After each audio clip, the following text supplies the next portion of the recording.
Chapter 402. The 8th day. The summer heat persisted, but the wind in the mountain villa was very comfortable.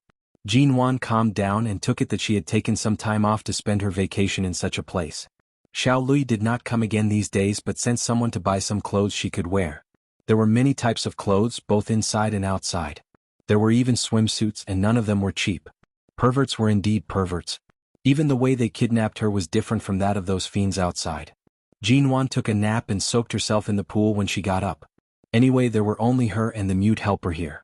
Every day she would talk to herself here. A few days ago she was afraid that Xiao Lui would come, so she didn't dare to enter the pool. These days she found that he probably wouldn't come again. Taking advantage of the hot weather today, she put on her swimsuit and entered the pool to kill time. Fortunately, the swimsuit was a conservative style. She stayed in the pool for a while, then climbed out, drank the lemon juice that the helper made for her and returned to the water. It was really boring, so she practiced holding her breath in the water. She held a stopwatch and counted the time. Although she could swim, she couldn't hold her breath for too long. She still remembered that when she and Mo Jingxian fell into the sea because of a car brake failure, she choked in the water and coughed so hard that her lungs were about to explode. She repeated this practice for 2 hours and successfully and steadily increased the time she could hold her breath by more than 10 seconds. Jin Wan swam back and forth in the water contentedly. When it was almost evening, Jin Wan swam around again, held her breath in the water for a while, and abruptly came out of the water. To her surprise, she saw a figure standing by the pool, who seemed to have been watching her for a long time. Jin Wan's face turned cold. She immediately sank into the water from head to toe and looked warily at Xiao Lui, who had come out of nowhere. It seems that the person who was sent to buy clothes for you is not good. What kind of swimsuit did he buy? The parts that should be exposed are basically not exposed. Jin Wan raised her hand to wipe the water off her face and pushed her wet hair back. Even though she was wearing a conservative swimsuit, she was still submerged in the water. Xiao Xiao, please be more self-conscious. I've only been kidnapped here by you. There's no reason for me to reveal anything that I shouldn't reveal in front of you. Go into the villa and hide yourself. Xiao Lui casually picked up the towel on the white recliner. I'll stand here. If you want to come out, you can come out. If you don't, just soak in it. Jin Wan, not only was he a pervert, but he was also a lunatic with terrible behavior. She had been in the pool for a long time. If she continued to soak like this, not only would her skin be damaged, but she couldn't continue to soak like this. She slowly swam over in the water. Just as Xiao Lui thought she was going to come up like this, Jin Wan abruptly raised her hand, grabbed the bottom corner of the towel, and yanked it down harshly. Xiao Lui paused, looked down, and saw that she had wrapped the towel that had fallen into the pool around her body. Disregarding the fact that the towel was also wet, she climbed up from the side of the pool with the towel wrapped tightly around her. Xiao Lui stared at her pair of long white legs under the towel and walked over. Chapter 403. No matter how Jin Wan tried to defend herself, she was still held by the waist by the other party. He leaned close to her and stared at her coldly with an unfathomable meaning. Jin Wan frowned. Let go. There's water by the pool. It's very slippery. I'm afraid that Miss Ji will accidentally fall and leave some marks on your beautiful legs. That would be too much of a pity. Xiao Lui held her waist and did not let go. He seemed to have the intention of moving his face closer.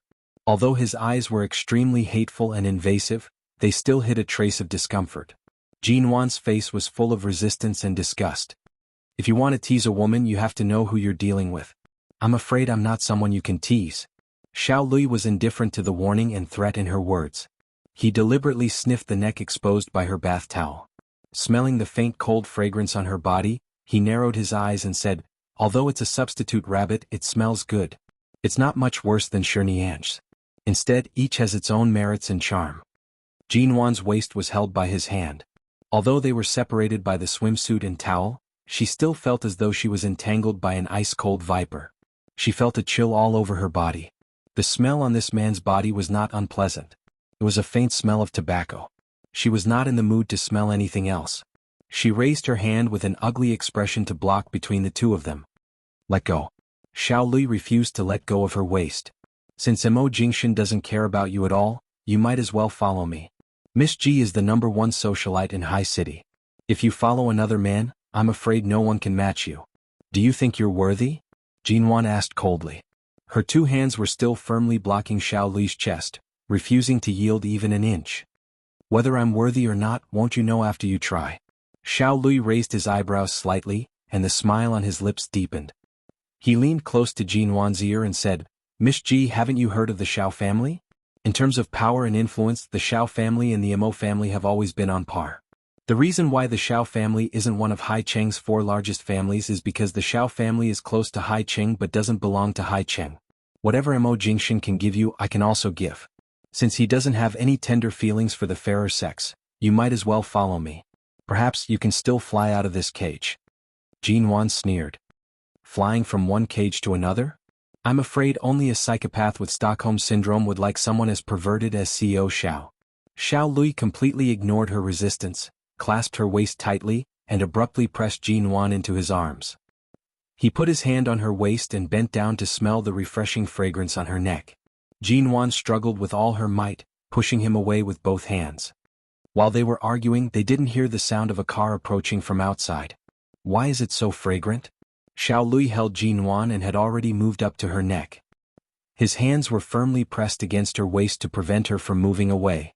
Jin Wan's hair all stood on end. She raised her foot and was about to give his lower body a hard kick to kick him away. All of a sudden, a familiar, clear voice rang from the entrance of the villa. CEO Xiao, you're putting your hands where they shouldn't be. Are you prepared to have both your hands chopped off?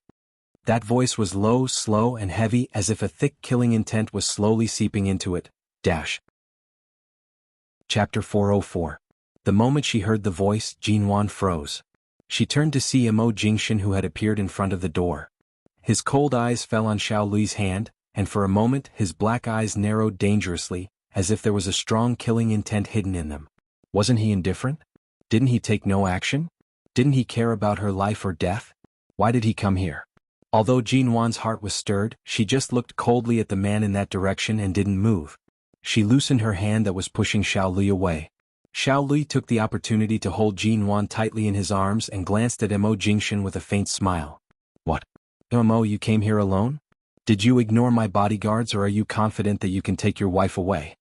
Mo Jingshan's face was cold, his eyes deep, and his voice was cold. How dare you take my wife away? Jin Wan's eyes paused. From his tone, it seemed that he knew Xiao Lui. She turned her eyes sharply to Xiao Lui, who sneered and still held her in his arms. Mo Jingshan stood in front of the door, against the light, half of his face hidden in the evening light, and said indifferently, Let her go. Xiao Mo, you seem to be at ease leaving her with me. Why don't you leave her with me? Anyway, you don't have any tender feelings for her, and I happen to be short of a decent woman. I think Miss Ji is very good. With that, Xiao Lui leaned close to Jin Wan's neck and sniffed. Mo Jingshan slowly unbuttoned the cuffs of his shirt.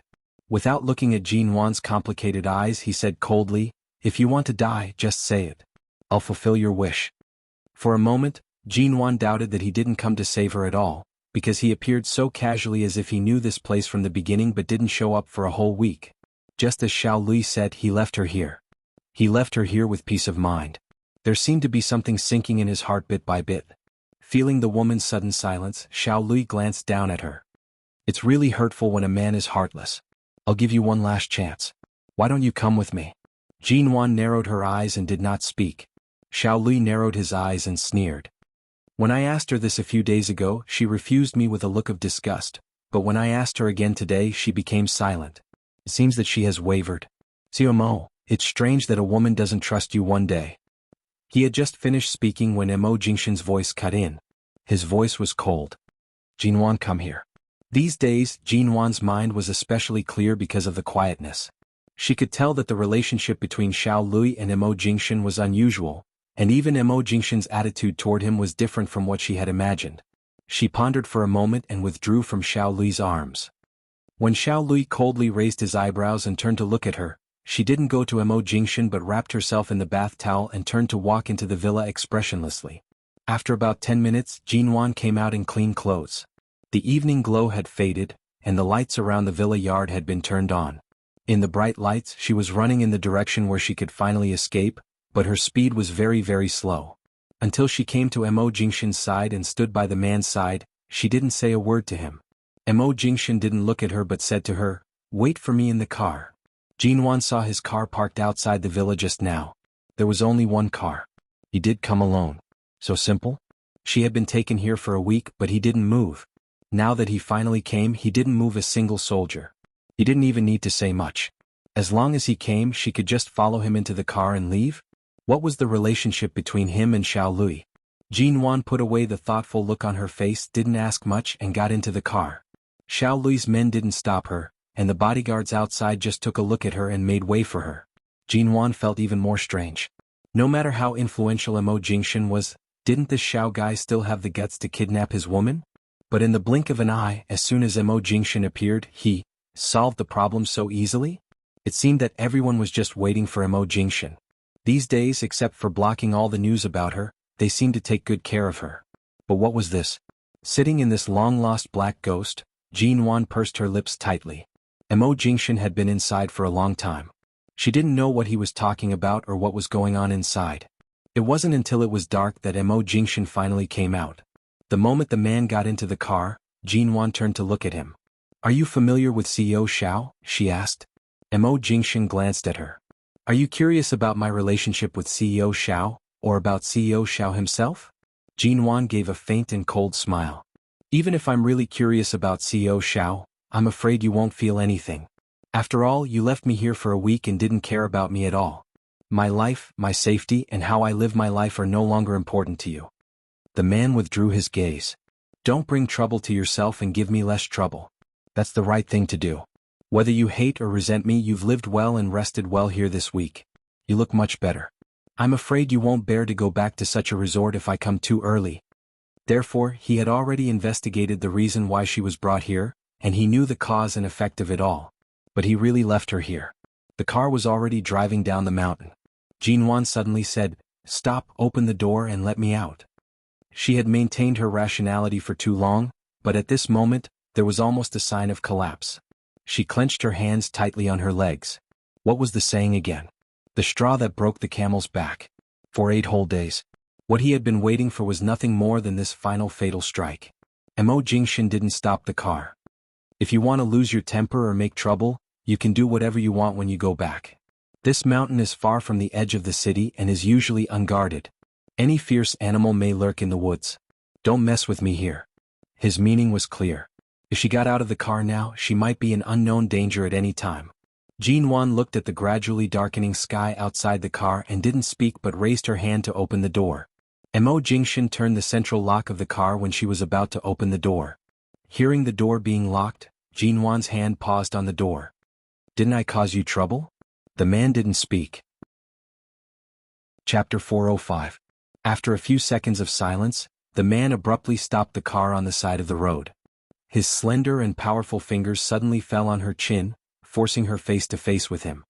His eyes were deep and cold and he repeated in a heavy tone, "I'll say it again. Don't throw a tantrum with me here." Jin Wan raised her hand and swatted his hand away with force. She gave a cold smile. "Do I look like I'm throwing a tantrum? Mo Jingshan, I've pulled out all the thorns on my body and faced you naked every day. Have I ever been throwing a tantrum?" He looked into her eyes and said indifferently, "There's no need to suppress your nature to this extent. Just be yourself. It's your ability to throw a tantrum. You've been wearing a mask on your face for too long and now you can't take it off. Are you going to blame me for it?" Jin Wan looked into his eyes and gradually narrowed her eyes. "Do you want me to become the Jin Wan I used to be?" Mo Jingshan pursed his lips and sneered. "Don't you know what you used to be?" Jin Wan opened her mouth, paused and suddenly said, "All right." She abruptly pushed his hand away from her chin but failed to do so. His fingers tightened imperceptibly. "You can't get out of the car here. I'm not kidding. Don't court death here, okay? Does my life or death still have anything to do with you?" "No, but at least I'm not morally allowed to watch you get out of the car to court death. You're really cold, heartless and straightforward." He withdrew his hand, no longer holding her chin, turned back to drive, and said in a low voice that did not reveal his true emotions, "I've made it clear enough. You should have seen the truth. There's no point in deceiving yourself. Mo Jingshan, do you still remember what I used to be like?" Jin Wan suddenly asked him, but when she asked this, her expression was too calm. The man did not answer. It seemed that she did not intend to hear his answer at all. It was already very late when she was sent back to the Yew Garden. Jin Wan came out of the bathroom, put on a nightgown and wrapped her washed hair in a towel. She picked up the hairdryer, plugged it in, tore off the towel and began to dry her half-wet hair. It was already 9 o'clock in the evening when Mo Jingshin sent her back to the Yew Garden. Because it was too late, he did not drive away. This was also the first time he returned to the Yew Garden since they returned. Although he did not return to the master bedroom, he was still in the previous study. Not long after, Jinwan of the house, Jinwan of the house of the family of the Yew Garden of the Yew Garden. In the past few days, it was really like being forced to take a vacation in the mid-mountain villa. She had to put down all her work, busyness and social engagements. Her daily 3 meals were almost made according to her taste. Occasionally there would be a new taste for her to eat. Seeing that she didn't eat it, the mute servant wouldn't force her to eat it. After that, she would cook according to her favorite taste. Unexpectedly, after a week of rest, she seemed to be in a much better state of mind. In this week she had gained at least 3 kilograms and her cheeks were rosy. If she hadn't been forced to the point of helplessness, Jinwan would have suspected Xiao Lui's real purpose. But now she was still suspicious of his purpose. The man surnamed Xiao often looked at her as if there was something on her face worth looking at. But now that she had left the Yew Garden of the Yew Garden of the Yew Garden, she was not in the mood to think about whether this man was good or bad. After all, it had nothing to do with her. Suddenly there was a knock on the door. Jinwan got up to open the door. Auntie Chen was holding a cup of red dates and white fungus soup in her hand. Seeing that Jinwan was still awake, Auntie Chen whispered, "Mr. Mo hasn't been back for a long time. I heard from the Mo family that he has been too busy these months and often works overtime in the company. I think he often stays up late. It's rare for him to come back, so I stewed some nourishing soup for him to eat as a midnight snack, but I saw the door of Mr. Mo's study was closed, so I didn't dare to knock on the door." "Pour it out. You won't eat it." Auntie Chen paused. "But Mr. Mo, I'm tired. I'm going to rest. If there's nothing else, I'll close the door." Seeing that Jinwan really didn't intend to say more, Auntie Chen hurriedly stuffed the bowl in her hand into Jinwan's hand. "Madam, do as you see fit." Jinwan closed the door and looked at the red dates and white fungus soup in her hand. She might as well eat it herself. In the end, Jinwan knocked on the door of the study, but there was no response. Jinwan continued to knock on the door patiently. She was not in a hurry and she knocked on the door rhythmically for a few minutes. Finally, the door of the study was opened by the person inside. The man stood in front of the door, and his indifferent eyes fell on her nightdress. His eyes were clear. "What's the matter?" Jinwan handed the bowl in her hand to him and said carelessly, "Auntie Chen made red dates and white fungus soup. She asked me to bring it to you." Not only did she say it carelessly, but she also didn't pay attention to the soup in the bowl. Because she had almost drunk half of the bowl. Looking at the red dates and half a bowl of white fungus soup, the man was expressionless. "If you like it, drink it yourself. You don't need to bring the other half to me. You sound as if you will drink it even if I bring the whole bowl here." Mo Jingshin didn't answer her, nor did he block the door. This was the Yew Garden, and Auntie Chen and the other servants were mostly Grandfather Mo's spies. He didn't refuse her so coldly and left the door open. He didn't stop her from leaving or coming in. Seeing the man turn around and go in, Jinwan saw that he was not working but reading some translation materials. The computer on the desk was turned on, but only on the desktop wallpaper page, which meant that he just turned it on but didn't use it.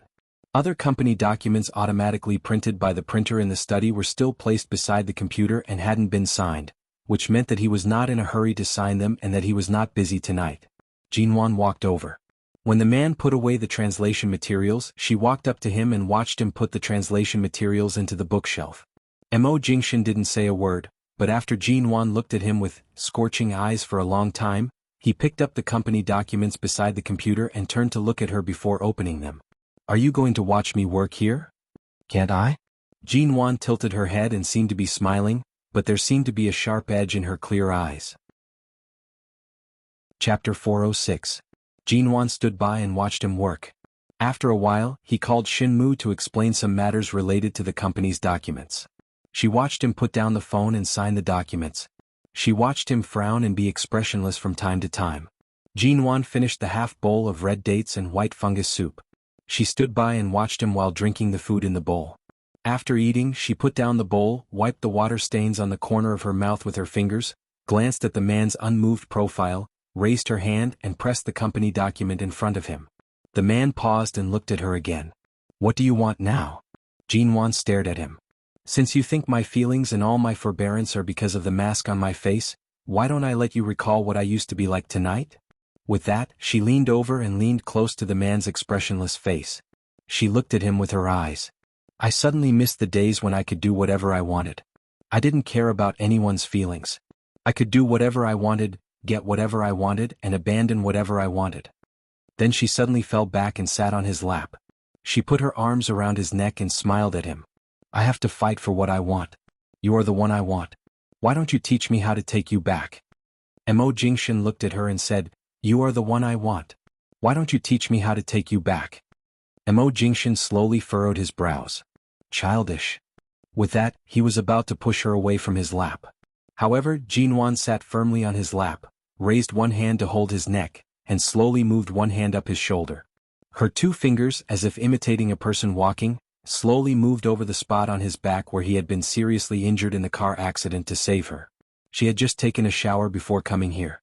Other than the faint cold fragrance and the fragrance of the shower gel on her body, there was nothing under the thin summer silk nightgown. She sat on his strong legs with the thin nightgown separating them. Jinwan smiled at him. She lifted his chin with one hand and moved closer. Just a finger's distance away from his lips, their breaths entwined, but they were neither close nor distant. Jinwan, do you know what you're doing? The man didn't avoid her. He maintained his original posture and looked at her coldly. Jinwan did not reply. She appeared to be passionate and smiling, but her eyes were cold. I'm sitting on my husband's lap. Is there a problem? The man's eyes were as dark as ink. When she smiled at him again and again, he said coldly, Know your limits. Don't be too willful. The smile on Jinwan's face grew wider. Willful and reckless? Mo Jingshan stealthily avoided her eyes. Get up. Don't sit here. Jinwan chuckled and leaned into his embrace. She lay on his shoulder and wrapped her arms around his neck. All right, give me a kiss and I'll get up. Mo Jingshan's gaze was indifferent. He seemed to have seen through her desperation and suddenly pushed her off his lap without mercy. He was very fast, so fast that she was pushed away before she could feel his increasingly obvious reaction. Jinwan staggered and stepped back. She did not insist. She leaned against the table and watched him for a while. During this time she did not say or do anything. She only watched him. Then something seemed to fall on the table behind her, and she walked toward the door of the study. When the door opened and closed, Jinwan had already left without looking back. Mo Jingshan turned to look at the expensive fountain pen she had thrown back onto the table. The sturdy body of the pen had actually been bent by her. On the weekend, Mo Nwan's studio finally moved into a new office building. The whole building had more than 20 floors, all of which belonged to the studio. The number of employees had also multiplied. However, because Jinwan had not applied for a change of the name of the studio, it had not been named after the company but was still called the studio. During the 3 consecutive days of celebration, various partners sent gifts, and some leaders of partners came to congratulate them. Even several companies that had invested in the studio also expressed their congratulations. Only the Mo Corporation, which had invested $200 million in the Mo Corporation, did not make any move. After the 3 days of celebration, the Mo Corporation suddenly received a sum of money from Mo Nwan Studio. $200 million and the profits and dividends required in the investment contract were transferred into the financial channel of the Mo Corporation overnight. The finance department of the Mo Corporation was in an uproar. They didn't expect that the real estate studio under Jinwan's name could really make so much money, and it seemed that the real estate industry would continue to rise in the near future. The prices of all the land and buildings under construction that Jinwan had purchased in large quantities were soaring. It was definitely a new beginning for the domestic real estate industry to make so much money in such a short period of time. However, when she could continue to take the opportunity to invest in large quantities to buy land, her studio suddenly returned the original investment of the Mo Corporation. During this period, Jinwan did not contact Mo Jingshan again. After receiving the money, Shinmu was surprised when he received the news. He showed the records of the money to Mo Jingshan. CO Mo, Mrs. Mo returned the money just like that. She even calculated the interest and everything else according to the original contract. There's no difference at all. Mo Jingshan stared at the record of the money for a long time. As soon as they learned that Jinwan's studio would have a large lack of funds, many investors who had gradually seen the business opportunities in her industry would be eager to fill the gap immediately. Indeed, there was no need to worry that she would be short of funds now. Many investors would only move as soon as they heard the news and try their best to sign a cooperation agreement with her studio. Although Jinwan valued relationships, once she made a certain decision she was very straightforward. Her straightforwardness made people wonder if she had made such a plan long ago, but there had been a string hanging on her, and this string had finally broken. The clothes in his office had been removed, and all the clothes she had touched had been removed. Just this morning he received the room card and key to Aolan International sent by Jin Wan. As a result, not only did she return the key, but she also returned the money invested by the MO Corporation. Chapter 407. After the celebration party, the staff of the studio gathered for dinner near the new office building. Xiao Ba and the others didn't dare to ask more questions after the studio returned the $200 million to MO Corporation's account overnight. Although the studio had a lot of liquid funds under its name, the cooperation with other investors was still going on, but Jin Wan returned the debt to MO Corporation as soon as possible. Well, even if they didn't know what happened, they could tell that something must have happened between Jin Wan and CEO MO. And it must be a big problem. Xiao Ba and other colleagues frequently looked at Jin Wan. The quieter she looked, the more worried they were. Boss, if you are in a bad mood recently, the studio has moved here anyway. There are so many employees and Sister Xia. You can take a break for a while, Xiao Ba said. I'm very happy that the studio has developed independently to this point. How can I be in a bad mood? Jin Wan held a bottle of beer but didn't drink it. She just shook it in her hand and put it on the coffee table. Xiao Ba wanted to ask more questions, but Xia Tian kept winking at her. Xiao Ba didn't dare to ask more questions, so she took the wine in Jin Wan's hand and gave her a glass of juice. Now our studio is becoming more and more successful. Sister Xia is the vice president, and there are many people in charge of each department. Boss, you need to relax. Why don't we book a ticket for you to travel to City H these days? You can go out for a vacation, okay? Didn't I come back from vacation a while ago? Jin Wan raised her eyebrows. What vacation did you have? Why don't we know? It was the week when I suddenly disappeared. Jin Wan held her chin with her hand, gently touched her cheek with her finger, and said with a faint smile, I secretly went on vacation that week. Jin Wan's expression clearly didn't mean that she had gone on vacation. Xiao Ba and Xia Tian looked at each other. Xia Tian didn't speak, but turned to look at Jin Wan, who didn't say much, and then at her hand. You've been back from the United States for so long, but I haven't asked you about the scar on your hand. Xia Tian pointed at the burn on the back of Jin Wan's hand and wrist that hadn't completely faded. Last time I accidentally mentioned it, but you didn't say anything. Since then, you've been applying concealer on your hand every day, so I forgot to ask. As she spoke, she pulled Jin Wan's hand over and looked at it over and over again. The scar has been there for a long time. Your skin used to be white and tender, but now it's obviously scalded. When and where did it happen? Why is there such a big scar? It's nothing, I just accidentally scalded myself. Boss, don't apply concealer on your hand in the future. It's better to stick to skin care and scar removal ointment. Fortunately, there's only a little redness. It's not obvious if you don't look carefully. I think it'll disappear after a while. Concealer will affect the healing of scars. Don't use it anymore. Xiao Ba's voice was soft, and she reached out to touch Jin Wan's hand. Must have hurt a lot. Jin Wan looked at her hands and remembered her miserable life. Now that she had finally left that terrible place and returned to High City, it was nothing more than jumping from a strange fire pit into a fire pit she was familiar with. She had been looking forward to returning to High City as soon as possible. But now she was finally back. Jin Wan changed the topic and finally led it to Xia Tian's recent relationship problems. The atmosphere at dinner became lively again because of Xia Tian's awkward relationship experience. Everyone was laughing and joking when Jin Wan's cell phone rang. She picked up the cell phone and looked at the caller ID, picked it up and said indifferently, "Hello." When she heard what the person on the other side of the phone said, she said calmly, "I see. Jialan Bar in downtown High City." Elegant blues music sounded, and the slow singer in the bar was holding a guitar and singing. Young men and women hugged and caressed on the dance floor, ambiguous and charming. Jin Wan walked across the dance floor expressionlessly, wearing the soft white dress she had worn when she left the dinner party. This bar was similar to a combination of a noisy bar and a bar. There were many people and it was very hot. She took off the matching silk scarf around her neckline and threw it into her bag. Without the cover of the silk scarf, the V-shaped neckline exposed a large area of skin around her snow-white collarbone. Although it was not too naked, it still attracted the attention of many men on the dark dance floor. But her eyes didn't seem to come to such a place to drink and spend the long night. Her cold and indifferent expression attracted people's attention, and she soon walked inside to the place Chin Sighting said on the phone. Qin Siding said that Mo Jingshan was drunk and called Jin Wan to pick him up. Qin Siding originally wanted to drive away the girl who had been wandering around their bag. After wandering around for a long time, no one paid attention to her. However, the moment Jin Wan appeared, Mo Jingshan, who had been quietly drinking, suddenly pulled the girl who happened to come to his side to sit on the sofa.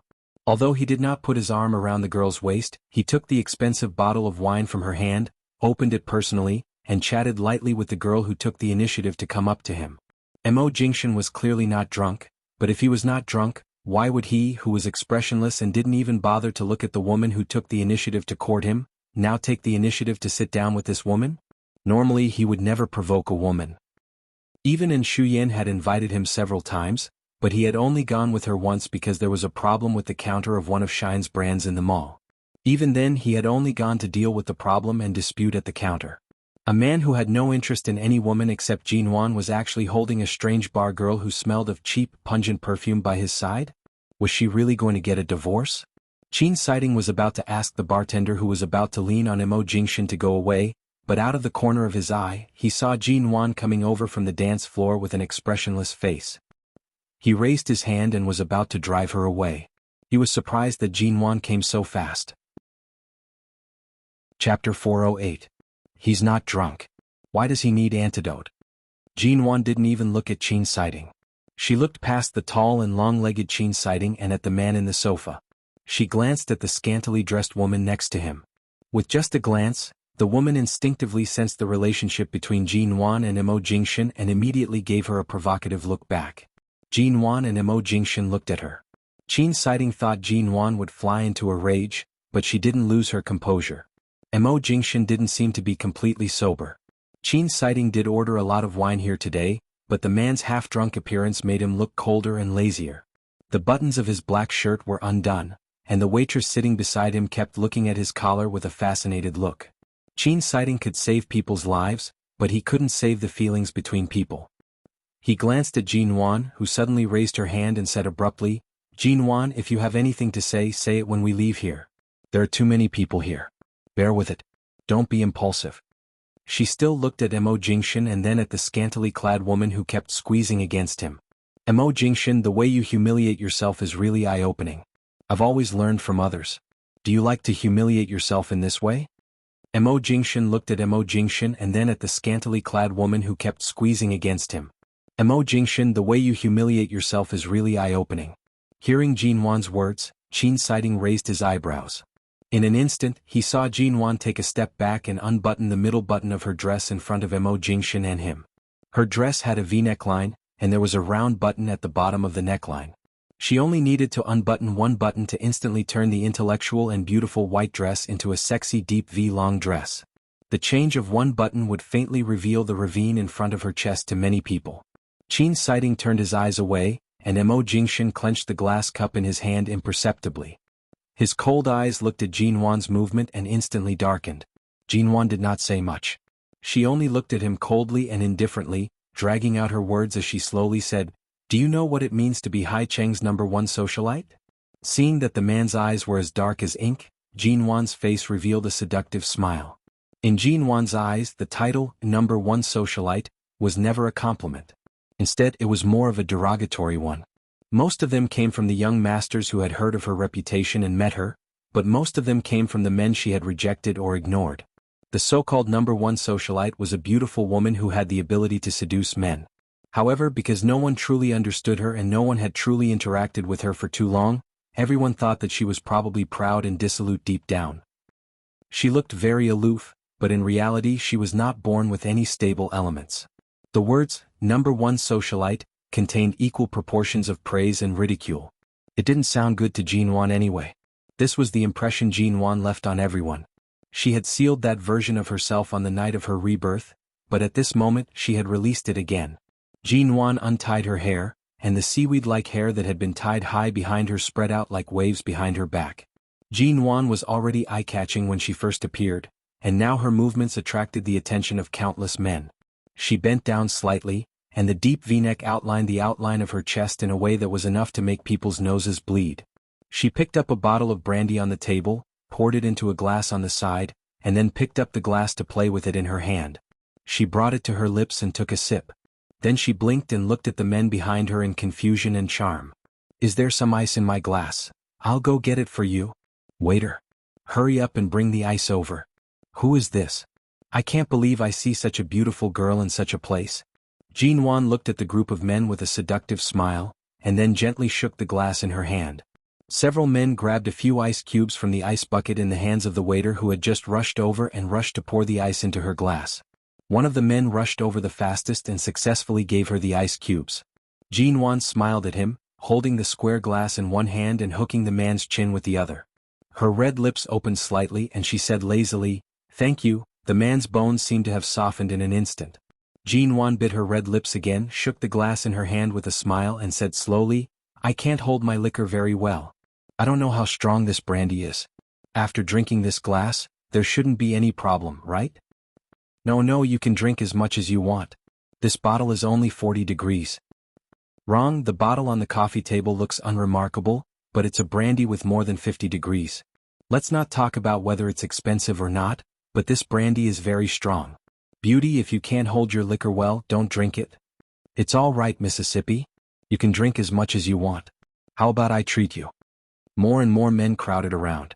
Jean Wan's face was half seductive and half innocent as she looked at the square glass in her hand.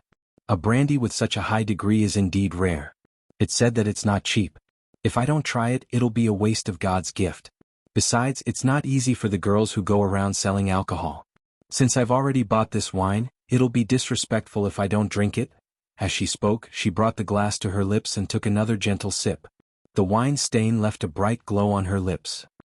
As the man had brought in more ice cubes for her, she gently bit one of the ice cubes on the edge of the glass and gently licked it with the tip of her tongue.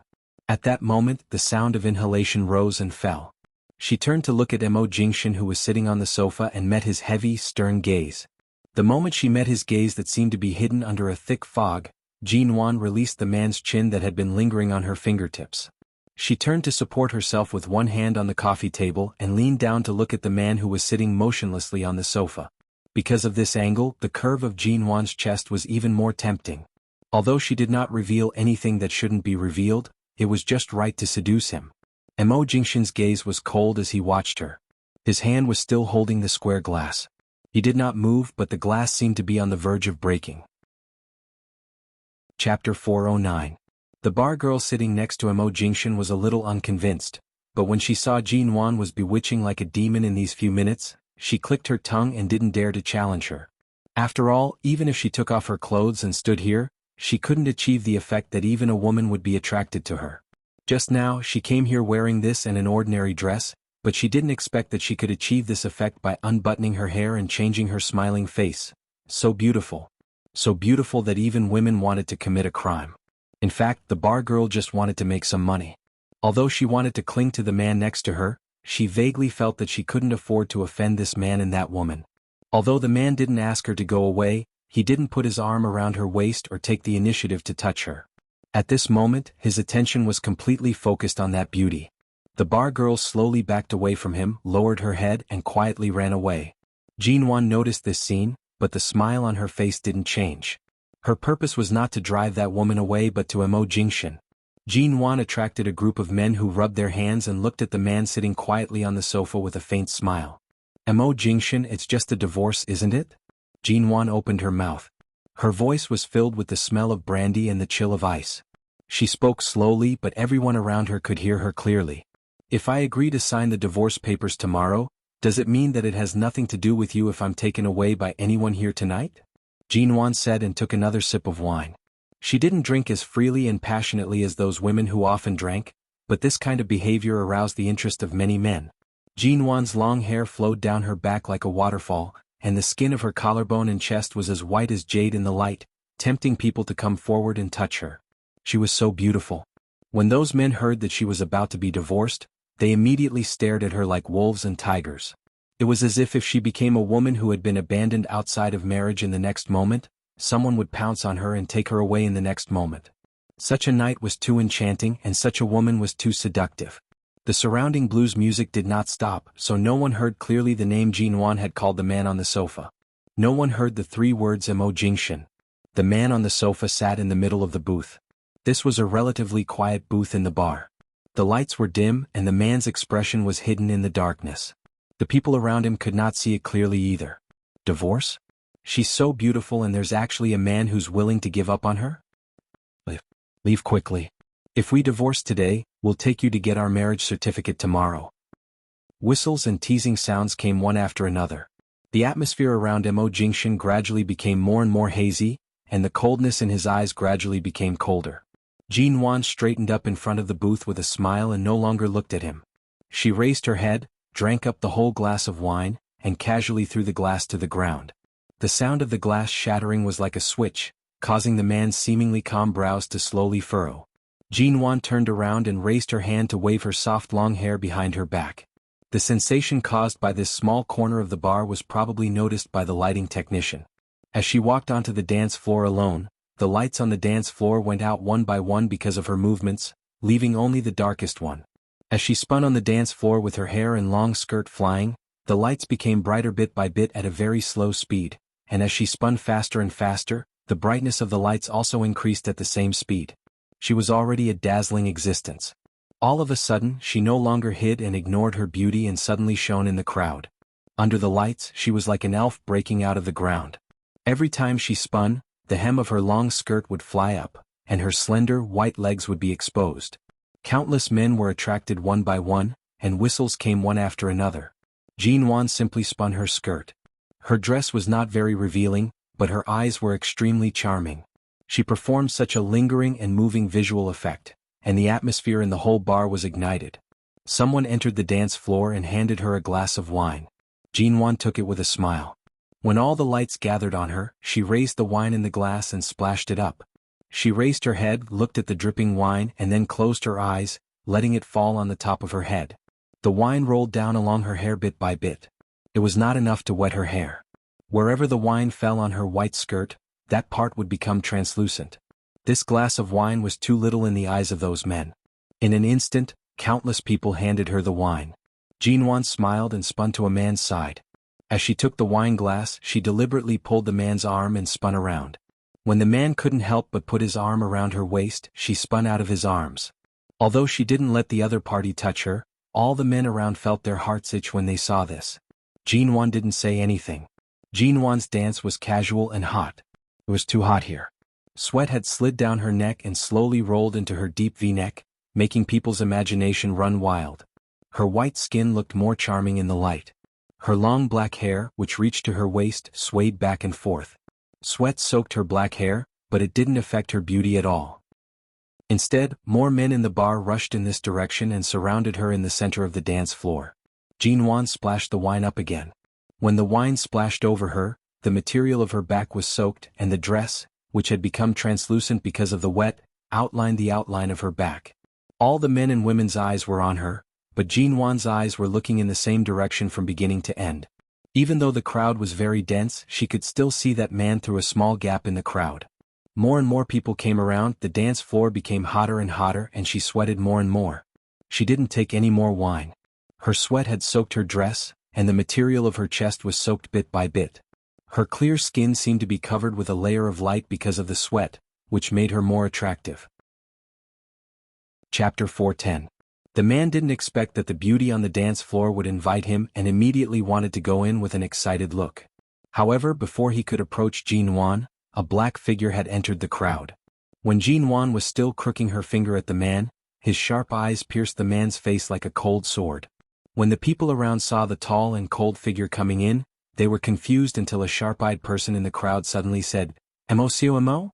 This Jialan bar was frequented by many rich people in High City. Even if not everyone could recognize Mo Jingshan, at least some people who had seen him or cooperated with him could recognize him. For a moment, the crowd suddenly fell into a strange silence, and some people who recognized him subconsciously stepped back. The man who had just been seduced by Jin Wan came over. Before he could touch Jin Wan's hand, his wrist was suddenly caught. That person was stunned for a moment. He only heard a cold word, "Scram." Before he could react, he was pulled back by a vice president of a company behind him. The vice president directly pulled him away from the battlefield, in order to avoid being affected by the battle. The man was not reconciled. There were so many people on the dance floor, but the beauty only waved to him. He was about to go back when he heard the vice president say nervously, "That is the president of MO Corporation. How many brains do you have? How dare you snatch his woman?" Jinwan didn't stop and was about to continue crooking her finger at the others on the other side. Anyway, there were still some people who didn't recognize him and were about to approach her because of her smile and frown. However, in the exclamation of the crowd, Mo Jingshan directly clasped Jinwan's hand and took her away expressionlessly. Jinwan didn't resist or struggle. When she was taken out of the crowd, she staggered, which showed how strong Mo Jingshan was. She turned to look at Qin Sighting, who came over. Qin Sighting glanced at her and gave her a look that told her to take care of herself. However, she curled her lips into a smile. She turned back and smiled in the direction of the crowd. The moment the group of men whistled behind her, she felt the bones in her wrist, which was already very heavy, almost being crushed. Her entire body was violently pulled forward, and she almost hit the man's shoulder. Jinwan couldn't see Mo Jingshan's expression. She only knew that his grip was strong and that she could barely keep up with his footsteps. She was dragged away from the crowd. When they reached a place with fewer people, he took her into an empty bathroom and slammed the door shut. Then in the next moment she was suddenly pressed against the door by the man, and her back hurt from the impact. Her face only paled for a moment before she raised her head to look at the man's dark and cold face. "What? Wasn't he indifferent? You're already angry?" Jinwan leaned against the door and in the man's arms. Being restrained by him, she had no intention of escaping or avoiding him but just looked at him with a thin smile. She didn't need to look carefully to know that this was a men's bathroom. However, the customers that Jialan Bar usually entertained were all extraordinary, so even this bathroom was clean, and there was even a faint smell of sandalwood wafting in the air. But the first thing she smelled was the faint smell of alcohol and the familiar smell of grass on the man's body as always. She was still smiling softly as if she wasn't provoking him. Her face, which usually had no offensive power, was suddenly so beautiful that it seemed to be full of offensive power. Her unique beauty made the man's usually calm eyes freeze for a moment. Looking into his eyes, Jinwan shook off his hand that was imprisoned on her wrist without fear, and at the same time, put her two slender arms around his neck, pressed her body against his chest and smiled casually. "Mo Jingshan, if you have the ability, continue to be indifferent.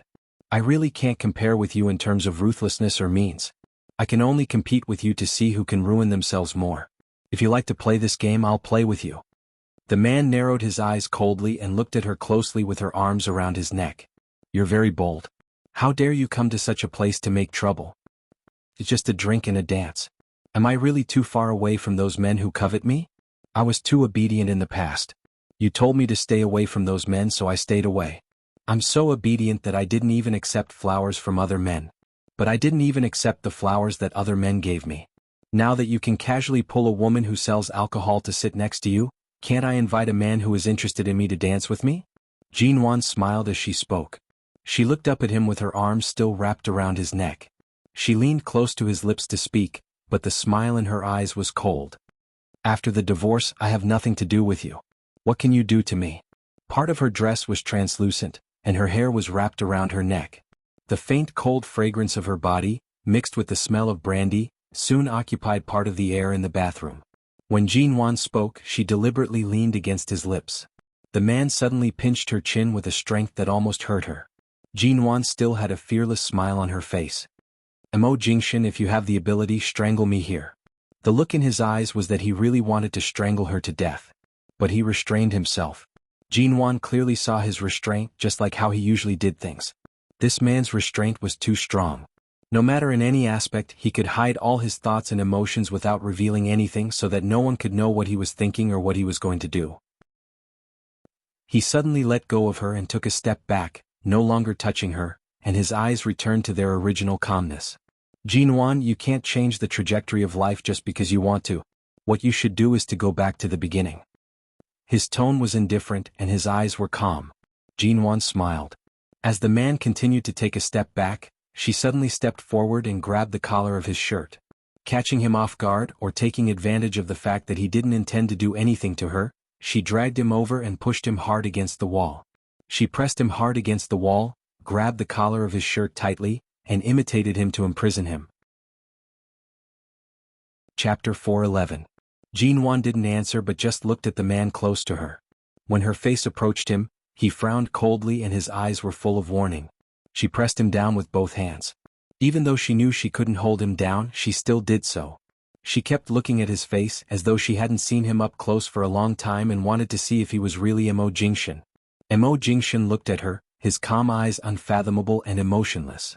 He said indifferently, "Don't let what happened tonight happen again. The Ji family can't protect you now. If you keep messing around like this, you'll be the only one who suffers." How could he be afraid of her suffering? Jinwan laughed again and suddenly let go of his shirt collar. She didn't tidy up her messy dress or the hair tangled around her neck. She just raised her hand to turn the door handle with a sneer and abruptly opened the bathroom door. When she looked up, she saw Qin Siding, who had been standing outside for a long time. The cigarette in Qin Siding's hand had not been burned out. Seeing Jinwan coming out like this, he raised his eyebrows. Jinwan glanced at him indifferently and walked past him without saying a word. The bar was still noisy. Jinwan walked through the crowd. The men who had coveted her were looking for other targets on the dance floor. Suddenly seeing her walking out alone, two of them immediately followed her. However, before they could get close, they were suddenly stopped by two bodyguards in black. They watched the beauty walk out just like that. The two bodyguards looked regretful and sad, but the two bodyguards in front of them didn't look like they were easy to provoke, so they really didn't dare to offend them directly. The two bodyguards immediately went to the door and pointed in the direction Jinwan left. When Mo Jingshan came out, the bodyguard whispered, "Madam went into the hotel ahead and hasn't come out for a while." Mo Jingshan didn't speak. When Qin Siding walked out casually, he glanced at him indifferently. Qin Siding was expressionless. "Don't look at me. It's not like she's my woman. I can't care if she just wants to stay in the nearest hotel for a night or climb up to the rooftop of the hotel to commit suicide. After all, this hotel," he looked up and said expressionlessly, "is indeed quite high. Furthermore," Qin Siding continued expressionlessly, "although this hotel is a 5-star one, it is near a street of bars. There are probably all sorts of people inside." Jinwan went in dressed like that and swayed after drinking a little. If she was dragged into the room by someone, no one would know. Mo Jingshan coldly stared at him. He did not speak and turned to look at the two bodyguards by the door. The bodyguard hesitated and said, "Mr. Mo, it's not convenient for us to enter Mrs. Mo's room." With Jinwan's current state, she did not wish to return to the Yu Garden. She did not want Auntie Chen to see her like this and become anxious. Or she might as well call Grandfather Mo over. She did not want to go anywhere. After leaving the bar, she went straight to the hotel across the street. She went in and booked a room. She took the room card and entered the elevator. Under everyone's curious gaze, she entered her room like a wandering ghost. When she entered the door and turned on the lights, she did not pay attention. She turned on the air conditioner as well. Her clothes reeked of alcohol. She frowned and went straight into the bathroom. She entered the bathroom and turned on the shower. In order to wake herself up, she turned on the cold water and took a shower. She only showered for a few minutes. She just wanted to wake herself up. She had just turned off the water and wrapped the towel around her body. Before she could dry her hair, she heard the door open. Was there a problem with the hotel's security? Why would someone else open the door to her room? Jinwan poked her head out and immediately met the man's gaze. That's right. Only her legal husband would have the ability to enter her room in the hotel without a hitch. Mo Jingshan saw the towel on her body and her long hair still dripping with water. He walked in, put a bag of clothes and the supper he bought downstairs on the table nearest to the door, and threw the long white dress she had thrown outside the bathroom into the trash can. Mo Jingshan took a look at the towel on her face and put it on the table. "I thought you would send someone else to see if I ran to the rooftop to commit suicide or lay on the balcony or something." Jinwan returned to the bathroom to take out a towel. She came out while drying her hair. Then she leaned against the bathroom door and looked at the man's silent, cold face.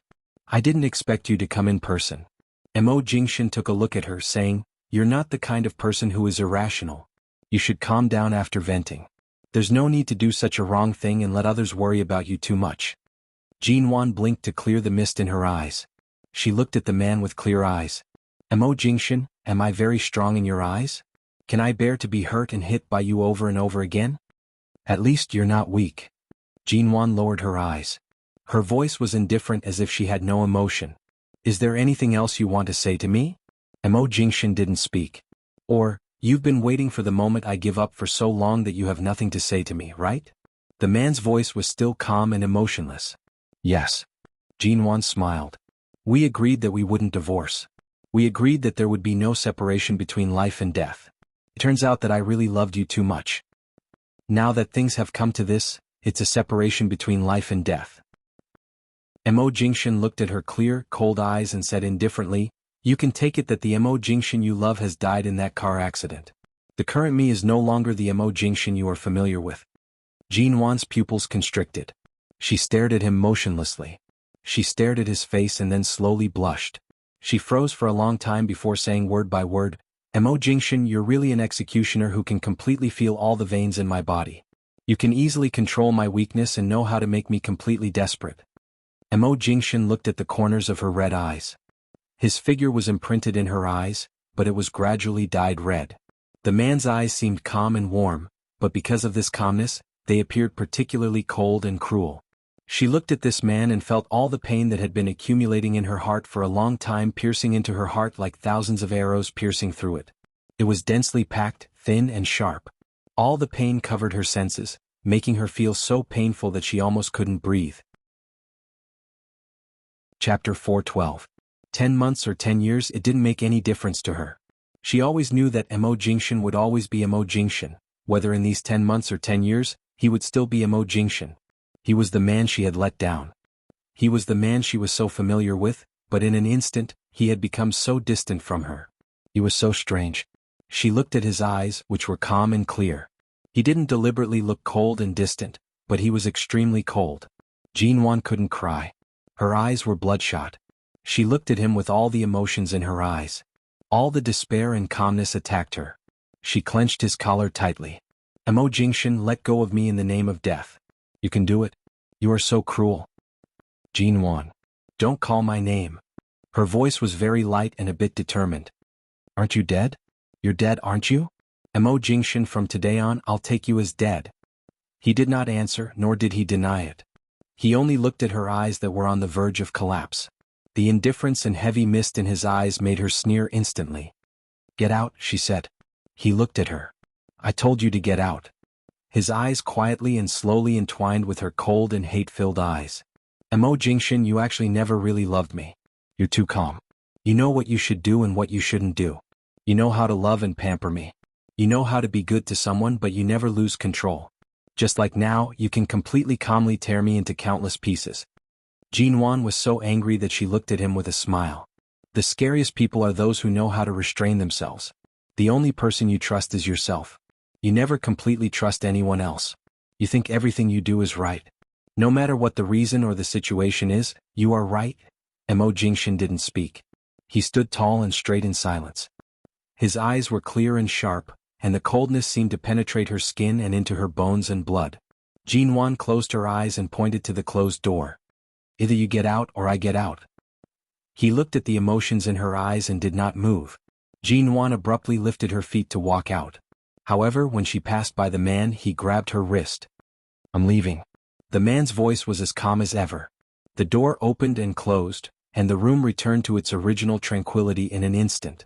However, standing by the bathroom door, Jin Wan could only hear her own heart pounding, pounding, pounding. The next morning, Jin Wan woke up with a start. She felt like she was suddenly kidnapped by someone. She covered her nose and mouth, unable to breathe. Then those people locked her in a car and threw her into a very, very cold place.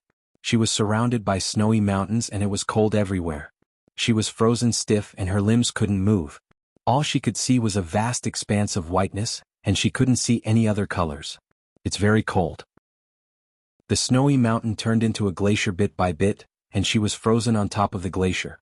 It was as if someone had raised an ice arrow and aimed it at her heart, and with a swoosh, it shot towards her. "Oh." Jin Wan abruptly woke up from her dream. The moment she woke up, she felt heavy and weak all over, and her head was so heavy that she could barely sit up. With great difficulty she sat up in bed. The feeling of being filled with lead made it difficult for her to raise her hand to touch her hair. It was very cold, unbearably cold. Could it be that the dream could affect one's perception? Or was she trapped in the dream and hadn't woken up yet? Jin Wan closed her eyes and sat on the bed for a while. Then she lifted the quilt and got out of bed, wanting to go to the bathroom to take a hot bath. As soon as she walked into the bathroom, she seemed to catch a glimpse of the number 16 degrees displayed on the air conditioner next to her. However, her mind was a mess and she couldn't figure out what was going on. She walked straight in. It was too cold. Shivering, she sat on the edge of the bathtub, filled the bathtub with hot water, and unbuttoned her clothes with cold hands trembling. When the water was almost full, she stepped into the bathtub and shivered hard. Sitting in the pool of hot water, she felt warm all over. It had been raining in High City for 2 whole days, and the CEO's office of the Mo Corporation was also overcast. Shen Mu had always been familiar with CEO Mo's temperament, so he was very careful in his work and had almost never made a mistake. However, in the past 2 days, he had received frequent cold looks from CEO Mo. He had a feeling that he would soon lose his job. Auntie Chen had called the company from the Yu Garden yesterday. Before Shen Mu had time to say anything, he was sent to a partner company in High City for an inspection. He didn't dare to say a word. When Shen Mu came back, it was already the afternoon of the next day. He was usually very cautious in his work, and it was rare that he forgot about Auntie Chen's call because of his busy work schedule. When he received Auntie Chen's call again, it was almost time to get off work the next day. Special Assistant Shen, why can't I get through to Mr. Mo's phone? Yesterday, I didn't say anything because I wasn't sure how serious the matter was, but until now, I haven't heard from Mrs. Mo for 2 whole days. I'm afraid something has happened. Hearing this, Shen Mu suddenly remembered that Auntie Chen had called him yesterday and said that she had something to talk to CEO Mo about. After hanging up the phone, he hurried to the conference room. The meeting had ended at 4 o'clock in the afternoon, but several department heads were still explaining other things to CEO Mo, so they hadn't come out yet. Shen Mu waited outside for a while and took a look at the time. Thinking of Auntie Chen's anxious tone just now, he simply pushed the door open, walked quickly to Mo Jingshan's side, and whispered in his ear, "CEO Mo, the Yu Garden called and said that Mrs. Mo hasn't heard from her for 2 days. Auntie Chen sounded very worried. I don't know what happened." Mo Jingshan paused and turned to look at Shen Mu. "When did she call?" "Yesterday, but I was temporarily sent to an inspection and forgot to tell her. Just now, Auntie Chen called again, so Mo Jingshan looked at the document in his hand, hesitated for a few seconds and finally put it down, saying coldly, "Pause for now. Report it tomorrow." The department heads in the conference room looked at each other, but no one dared to ask why. Chapter 413. Mr. Mo, you don't come back every day and Madam is getting thinner by the day. If this situation continues, I'm afraid I won't be able to keep it a secret. Elder Mo has always thought that the 2 of you are fine. If something happens to Madam, I won't be able to take responsibility. After hanging up, Mo Jingshan suddenly recalled that night 3 days ago in the hotel opposite Jialan Bar. Jinwan was still awakened by the cold. She did not know how she had fallen asleep in the bathtub, nor how long she had slept for. She only felt that her entire body was cold. She instinctively felt that she could not continue sleeping here. She raised her hand and tried to hold onto the edge of the bathtub to get out of the water. However, waves of cramping pain came from her calf. The pain was sudden and sharp, causing her to tremble in the water. It was so painful that her entire body was stiff, as though she did not have the strength to move. How long exactly had she slept here? Why was it so cold? Her fingers moved in the water. They felt numb and numb. She wanted to turn her head to look for her phone, but she remembered that her phone and bag were placed by the bed. She had no choice but to raise her hand with great difficulty to continue holding on to the edge of the bathtub. However, the intense pain in her leg left her with no strength to even cry out, much less raise her hand. With great difficulty, she managed to raise her 5 fingers before returning them to their original position. Just the act of raising her fingers seemed to have consumed all of her strength. So cold, the pain in her leg came without warning, but bit by bit, it tore at her nerves. It was as though if not for the sudden cramping pain in her leg, she would not have woken up at all. Jinwan's head was very dizzy. What surged forward was the boundless fear and loneliness in the darkness. She felt as though she was about to fall into an endless abyss, but there was nothing she could hold on to. This hotel was very luxurious. The bathrooms were air-conditioned and the air was very cold. Jinwan could no longer get up. She leaned against the water, her towel hanging on a nearby shelf. She looked at the distance of only 1 or 2 meters and felt that it was very strenuous. The pain in her calf came one after another. It was so painful that her entire body was convulsing. When she lowered her head, she could see the blue veins on her calf twitching. It was indeed a cramp. After sitting in the water for a long time, she finally realized that the water was actually cold. How long had she slept here? It was clearly warm before she fell asleep. Even if she wanted to get up now, she couldn't. She stared at the temperature displayed in the air conditioner on the wall. In a daze, darkness once again occupied the nerves that were barely awake because of the throbbing pain in her calf. All the clear senses gradually became blurred, and she fell into darkness. No one answered Jinwan's call again and again. Mo Jingshan walked to the door of the room where Jinwan lived. His cell phone was still dialing. When he approached, he heard the familiar ringtone inside, but no one answered it for a long time. "Open the door." He subconsciously grabbed the phone and ordered in a deep voice. The room service staff hurriedly took the room card and went to open the door. As she swiped the card, she explained, "Before this lady checked in, she specifically told us not to go in and disturb her, so we didn't go in for the past 2 days. Moreover, she paid enough room fees, so Mo Jingshan ignored her." The moment the door opened, he had already walked in. The moment the door opened, the cold air in the room was enough to cause all the hair on one's body to stand on end. This was an ordinary-sized room. With one glance, he could see the bottom of the room. Jinwan's figure was not on the bed. There was only a cell phone and a bag. The man's tall and straight figure directly walked into the bathroom. The cold air in the bathroom was even more bone-chilling. Mo Jingshan's heart thumped. An ominous feeling instantly grew stronger. He turned his eyes to see Jinwan lying in the bathtub with a pale complexion and purple lips. She just lay quietly in the water, motionless. "Aya, what's going on?" The room service staff was a middle-aged woman. The moment she entered, she felt the cold air in the room. She turned to see the scene in the bathroom and subconsciously cried out. Mo Jingshan immediately leaned over to help Jinwan up. Thankfully, the design of the bathtub was more user-friendly. There was a support point for her head to lean against. Otherwise, she would have fainted and drowned in the water. "Jinwan." The moment the man helped her up, he felt the coldness of her body. It was so cold that it seemed as though she was already dead. There was no warmth at all. Chapter 4:14. The room service staff hurriedly nodded in panic and ran out to make a phone call. Before he carried her out of the bathroom, he turned off the air conditioner in the room and carried her to the bed. He raised his hand to touch her face. It was still hot. Mo Jingshan picked up Jinwan, who was dripping wet, and carried her out of the bathroom. If Jinwan had been in the bathtub 2 days ago, it meant that she had been soaking in the cold water for 2 whole days. The woman's body seemed to have been frozen stiff. Except for the burning heat on her face, which proved that she was still alive, everything else was unusually quiet. Mo Jingshan put his hand on her neck and looked at her pale, bloodless face. For a moment he stiffly held Jinwan. The woman seemed to have no signs of life. He could only feel a very weak pulse on her neck, but it was so weak that it seemed that it would stop in the next second. He mechanically hugged her and wrapped the blanket around her. His palms rubbed against her palms in vain, trying to warm up her cold body, even if it was just a little bit. He did not dare to get close to her breath, fearing that he could not feel any breath except for the pulse on her neck. The ambulance rushed over and the medical staff rushed in with the hotel staff. The doctor checked Jinwan's body and anxiously asked the others to carry her into the car and send her to the hospital immediately. They could not waste a second. In the ambulance, the medical staff were busy, and Mo Jingshan sat by the stretcher bed. In his impression, Jinwan loved to take baths and often liked to fall asleep in the bathtub. He was always worried that if she fell asleep in the bathtub, she might catch a cold or drown if something happened to her. She had been frozen when she was a child and her body was still cold, so she was very afraid of the cold. She liked to snuggle into his coat in winter and lean against his arms to keep warm.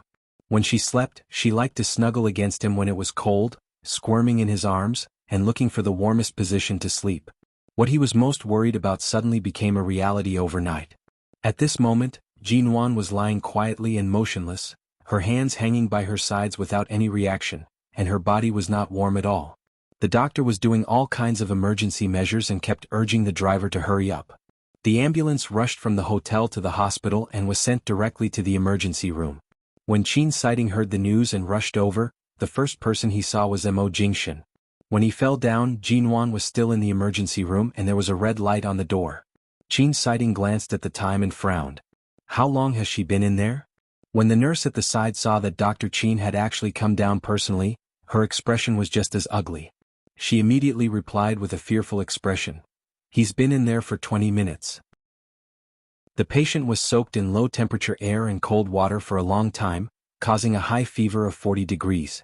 Coupled with insufficient blood supply to the brain, when he was sent here, he was already in severe shock and convulsions. His breathing and heartbeat are very weak. We don't know how he'll be at the moment, but when Dr. Qin was in another operating room, the director had already sent Dr. Chen and Dr. Su in. Qin Sighting didn't say more. He took a look at Mo Jingshan and knew the seriousness of the matter from his expression. He turned to make a call, applied for permission from the director of the emergency room, and went straight into the emergency room. Qin Siding and the other two doctors walked out. Qin Siding did not say anything. When Mo Jingshan looked at him, he nodded at him and turned to change his clothes. Dr. Su walked out to say, "Mr. Mo, our hospital has Mrs. Mo's past medical records. Earlier, during the emergency treatment, we took some time to check." Dr. Su walked out and said, "Mr. Mo, Mrs. Mo's past medical records are all available in our hospital. Just now, during the emergency treatment, we took some time to check. Mrs. Mo has a cold uterus and just experienced a traumatic abortion a few months ago. Her physical condition has always been very weak, and it seems like she hasn't had much time to recuperate. Her high fever in itself is very dangerous, and she was also soaked in cold water for a long period of time. When she was sent to the hospital, her convulsions were really very dangerous. Luckily, Dr. Qin has a good understanding of all aspects of her condition. With Dr. Qin's participation, our emergency measures were very successful. Currently, her fever has already subsided, and her limbs are no longer cramping and convulsing. However, it's already dark now. It's best if someone stays in her room at night to prevent another high fever or other situations." At this moment, Jin Wan had already been pushed out. Mo Jingshan's gaze landed on Jin Wan, who was still deep asleep on the bed. Dr. Su did not say more. He turned back to speak with Qin Siding for a while and nodded at him. He then had the nurses move Jin Wan to her room. In the room, Auntie Chen rushed to the hospital to take care of her after receiving the news. It was not until midnight that Auntie Chen went to the nurses' break room to sleep. Mo Jingshan stood by the window, his back facing everything in the room. He stood tall and cold as though he was aloof from the world. No one knew what he was thinking about. This was the scene Qin Siding saw when he pushed open the door. He walked in. Jin Wan is fine. Although she has a high fever, it didn't develop into pneumonia. This means that her physical condition is not bad. It's just that she's afraid of the cold. After all, it's an old problem. Although her condition was critical when she was sent to the emergency room, compared to when you were sent to the hospital in Los Angeles covered in blood, this is nothing. Even you can endure it. She won't have any problems. Don't worry too much." Qin Siding's voice broke the deathly silence. The man by the window remained silent. Seeing that Jin Wan was still sleeping, Qin Siding walked over to pick up the thermometer to test her temperature. After seeing that she did not have a fever after being resuscitated, he placed the thermometer back into the pocket of his white coat and turned to look at the man standing by the window. "Ever since you came back from America, you haven't had a single normal day. We've been brothers for so many years, but I really can't understand it. You clearly love Jin Wan to an extent that no one can compare to, yet you insist on pushing her so far away. It wasn't easy for you to come back from the gates of hell. Can't you just live a normal life? Why must you get a divorce? Must you torture a good relationship to such a state?" Qin Siding glanced at Jin Wan as he spoke. He saw that her eyes were tightly shut. She had really been sleeping and could not hear their conversation. His heart softly sighed. What does it matter if I really love her to an extent that no one can compare to? Mo Jingshan's voice was very mild, and the indifferent curve of his lips was almost invisible. His eyes were calm and indifferent, as though the person who carried Jin Wan into the ambulance during the day was not him. The large room in the ward became cold and silent because of his voice. Chapter 4:15. Qin Siding could feel the bone-chilling coldness from his words. He turned to look at him. Others might not understand, but how could Jin Wan not understand? She persevered for so long because she didn't believe that you would be heartless just because you said so. How could she believe that you wouldn't love her just because you said so? Mo Jingshan turned to look at the woman lying on the bed whose face was pale as though she did not have any breath of life. Towards her, it does take some effort. So, step by step, you bullied her until she became like this? Mo Jingshan only listened and did not respond. Qin Siding suddenly thought of something. What did you say to her? After so long, I saw that she was still lively and lively. No matter what she did, at least she had a goal. Why did she suddenly become so depressed in one night? Mo Jingshan looked out of the window expressionlessly. There was no reply. Because he said that Mo Jingshan was already dead. Was he really dead? The ward was very large, spacious, empty, and silent. The silence made one panic. Jin Wan fainted for 2 days and slept in the hospital for another 2 days. However, she was not completely asleep. She would wake up occasionally, but the time she woke up was relatively short. Not long after opening her eyes, she would fall asleep again. Finally, on the third morning when she woke up, she walked out of her muddle-headed state. However, her throat was so sore that it felt as though it was filled with sand. When she opened her eyes, she saw Auntie Chen, Xia Tian, and Xiao Ba were all in the ward. It was the same as when she slept and woke up.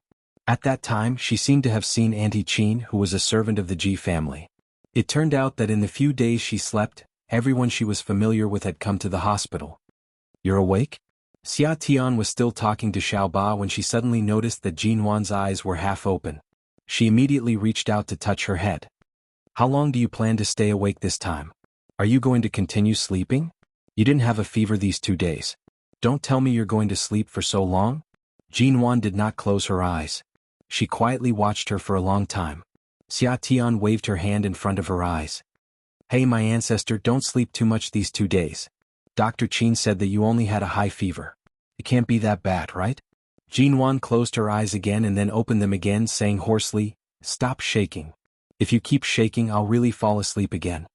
Hearing Jinwan's words, Xiao Ba and Auntie Chen rushed over from the side. "You're awake? Are you really awake?" Jinwan looked at them and then at Xia Tian. She had no recollection of how she ended up in the hospital again. However, when she heard Xia Tian mention Dr. Qin, she roughly knew something. She just did not ask. She only remembered that she had taken a shower in the hotel.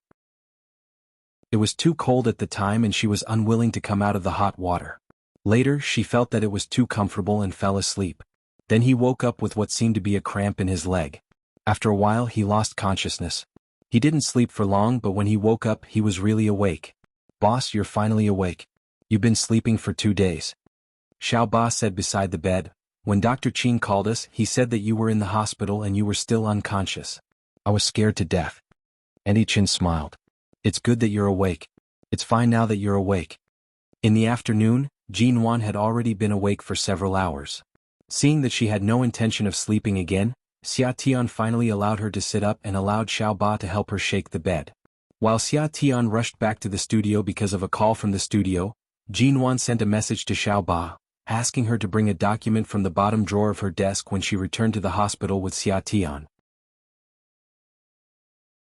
Chapter 416. It's a document sent from MO Corporation 2 months ago. I didn't open it. Back then, you were the one who helped me sign for it. You even asked what it was. You should have some impression of it. Oh, I remember now. I'll go look for it." After hanging up, Jinwan calmly looked at the darkened screen of her phone. A moment later, Jinwan called someone else. "I've agreed to the plan to expand the studio to London. I'll personally go to London to sign the contract." After making all the arrangements, Jinwan slept for a long time. She slept for more than 24 hours. Auntie Chen was so frightened that she rushed to call Dr. Qin over. In the end, Qin Sighting examined Jinwan and rolled his eyes. "I thought something had happened. It's just a nap. What's there to be nervous about?" "But Madame woke up yesterday. When she woke up, she seemed fine. Why did she sleep for so long? It's just a deep sleep. She'll wake up on her own when she wants to." Qin Sighting retracted his stethoscope and glanced at Jinwan on the bed before turning to leave. Seeing that Dr. Qin had already said so, Auntie Chen could only wait by the bedside. Xia Tian and Xiao Ba returned to the studio after a busy day. That night, Jinwan finally woke up. Just as Qin Sighting said, she only slept for a little longer than usual. However, when she woke up, her mental state seemed much better. The moment Jinwan opened her eyes, she saw the sunset glow on the horizon. The window was open and the air was clean and cool. She held onto the edge of the bed and slowly sat up. "Boss, you're awake." The moment Xiao Ba entered, she saw Jinwan sitting up on the bed. She rushed over to point at the document by her bedside. "Is this what you were talking about yesterday?" Jinwan turned to look at it. "Yes." "What's in it? This package has been sent to you for a long time, hasn't it?" "When I dug it out yesterday, I found that it hadn't been opened," Xiao Ba said as she opened the thermos flask with Auntie Chen, intending to let Jinwan eat something. "Did you bring a pen?" Jinwan asked. Xiao Ba rummaged through her bag and found a ball pen. "Yes, but boss, what do you need a pen for?" "Put it down. You guys go out first." Auntie Chen and Xiao Ba looked at each other. Xia Tian was not in the ward now, so they didn't have much idea. Seeing that Jinwan seemed to be fine, they put down the vacuum flask and turned to go out. They closed the door of the ward from the outside. Jinwan pushed aside the blankets and got off the bed. She picked up the package on the bedside table and tore open the seal. She took out the A4 paper inside. On the first page, the words, "Divorce Agreement," were written clearly and glaringly. She only glanced at the first 4 words and did not look at the contents of the other pages. She turned to the last page, opened the pen that little 8 had placed there, and wrote her name in the female's signature column. There were 2 copies of the divorce agreement. When Jinwan picked up the second copy to sign, Xia Tian pushed the door open and came in. Seeing the word divorce from afar, Xia Tian's eyelids twitched. She abruptly rushed forward but was still a step too late. Jinwan placed the signed agreement back into the paper bag and resealed it. "Are you crazy?" Xia Tian asked in disbelief. "Send it back for me tomorrow," Jinwan said calmly. Xia Tian rushed to press down on the paper bag by her hand. She turned to look at Jinwan's calm expression. Who was the one who said that she would never divorce Mo Jingshan in this lifetime? What's with this divorce agreement? Why did you sign it? When did you print the divorce agreement? Why do you want a divorce? Jinwan looked at her. The divorce agreement was sent to me by Mo Jingshan some time ago. Xia Tian's expression faltered. As though she understood something from Jinwan's gaze and tone, she slowly moved her hand away from the paper bag. After a long moment she said, "You've been quiet all this time. Is this what you've been holding back on?" Jinwan did not answer. She only said, "I've agreed to Mr. Zan's suggestion. I'm preparing to go to England. Do you and Xiaoba want to go with me?" Xia Tian's breath was stuck in her throat. "Let's not talk about your divorce first. But now that the studio has developed to this stage and has just moved to a new location, even if you want more and better opportunities, you can work with BGY or WK. Why must you go so far away to England? Mr. Zand is famous in England's financial world for his devilish hands. He can indeed help you, but if you work with him, you won't be able to return home for a long time. Are you sure you want to give up on these?" Jinwan calmly curved her lips. "Because if I go to London, I'll be able to earn more from Mr. Zand's side. After all, BGY and WK haven't brought in any foreign investors yet. I'm taking a step ahead now. By the time WK and BGY's performance soars in the country, our studio will have already soared and developed even faster than them. Who said that my goal is only a small studio? Who said that I can only rely on the resources of various large property companies in the country to survive? We can clearly do better than them, can't we?" Xia Tian choked. She understood Jinwan too well.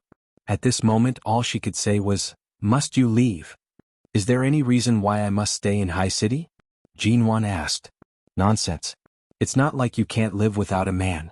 You still have me. There's also the G family. There are so many people. It's not like I won't return. It's just that a Sino-foreign joint venture needs some time to grow. Coincidentally, I still need you to stay behind to help me oversee the studio in High City. If Xiaoba is willing to leave with me, let her come with me. She can also train." "What about Mo Jingshan? Divorce is only a legal formality. Can you really let go of him? Can you really forget him?"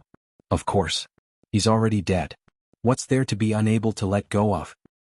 2 days later, Mo Corporation suddenly received a package from the same city. The sender was Jinwan, and the recipient was Mo Jingshan. Because Mo Jingshan had gone to a nearby city last night and would only be able to rush back this afternoon, Shinmu went to receive the package. Due to his work habits, all packages that appeared in the company had to be checked by Shinmu first before being delivered to Mo Jingshan. Thus, Shinmu did not hesitate to open the package. After reading the contents of the package, Shinmu was stunned. He rushed to give Jinwan a call, attempting to find some clues from her words. However, she did not have the slightest intention to deny it. Jinwan's counterattack was swift and merciless. The person she attacked was unable to retaliate at all. Even when Mo Jingshan returned to the company before the sky turned dark, Shinmu had yet to get off work. He brought the package into his office. "Seo Mo, this is something that Mrs. Mo sent over." Shinmu weighed his tone. "It's 2 copies of her signed divorce papers." Chapter 417. Seeing his boss's reaction, Shinmu didn't dare to speak at this moment. He hesitated before asking, "Well, should I leave it here or just ignore it and send it back?" Mo Jingshan looked at the 2 agreements in his hand and threw the pen on the table. "Put it down. Go out first." Shinmu had to walk to the desk and put down the agreement. Then, not daring to look at CEO Mo's face again, he quickly slipped out. The office was empty and quiet. Mo Jingshan picked up the divorce agreement on the table and glanced at it. Jean Wan's handwriting was very beautiful. It was not the regular hairpin-style small regular script. The slightly connected strokes were elegant and a bit free and easy. It could be seen that she did not hesitate at all when she wrote. Every stroke was very smooth. When Mo Jingshan received the divorce agreement, Jean Wan had been discharged from the hospital. That night, Mo Jingshan returned to the Yew Garden villa. The servants in the villa were all there, including Auntie Chen, but Jean Wan was nowhere to be seen. From 7 p.m. to midnight, Jean Wan did not come back. Although she had agreed to the divorce agreement was made by the company's legal department. Now, because she had suddenly returned the investment, several parts of the agreement needed to be changed. In addition to the funds allocated to her studio, the $200 million that had been invested in her studio should also belong to her. After he took over Shine, many companies related to real estate under the Mo Corporation in High City would also be transferred to her name. Jean Wan might have signed the agreement without reading it. Although he was the one who made the divorce happen, he could not let her suffer losses in the future. Auntie Chen urged him to go back to his room to rest several times. Mr. Mo, when I accompanied Madame out of the hospital, she asked us to come back and help her pack up all her clothes and put them in her suitcase. She will send someone to pick them up in a few days. Auntie Chen sighed. And Madame also said that she probably won't come back to the Yew Garden? Mo Jingshan seemed not to hear her and still took a nap on the sofa in the hall on the first floor of the Yew Garden. At 1 o'clock in the morning, his cell phone suddenly vibrated. It was a call from Jean Wan. Mo Jingshan did not sleep much. He leaned against the sofa and picked up the phone. Jean Wan was probably standing outside. It was very windy in High City tonight. The wind whistled into his ears from the other side of the phone, sending chills down his spine. The night was as cold as water. It was as cold as her voice. Mo Jingshan, I'm not returning to the Yew Garden. You don't have to wait for me. Sleep early. Mo Jingshan subconsciously sat up on the sofa, asking in a heavy voice, Are you not coming back today or never? Jean Wan chuckled, her voice calm. I've even asked Auntie Chen to pack up my clothes. Isn't the answer obvious? You know, I'm a person who either doesn't let go or once I do I'll never look back. Mo Jingshan did not speak for a moment. He didn't get to ask her about her plans after the divorce. Whether it was a merciless dagger or an unnecessary concern, she blocked all of them before they could be unsheathed. Jean Wan was indeed such a person. When she was persistent, she had the courage to cut off all means of retreat. But when she completely gave up, she learned his decisiveness. She knew how to strike first and leave first. That was good too. At least he had taught her something. Mo Jingshan was silent for a long time and finally said, That's good too. I still have things to do, so I can't talk to you anymore. Mo Jingshan, let's go our separate ways. Jean Wan said and was about to hang up. Before she hung up, Mo Jingshan said, The divorce agreement needs to be amended. When you come back and sign it again, you can talk to me about going our separate ways. The woman's voice on the other end of the phone was very light. I don't want anything. I've caused you so much trouble in the past. Now that it's time to say goodbye, I have to pay you back.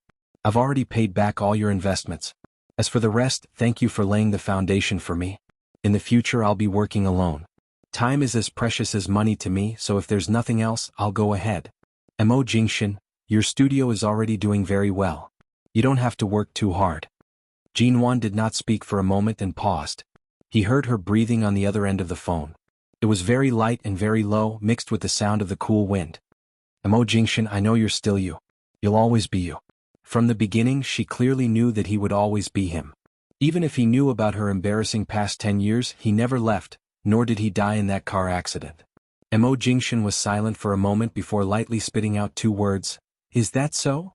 Jean Wan said in a voice as soft as when she was by his side, It's late. I won't disturb you anymore. Goodbye.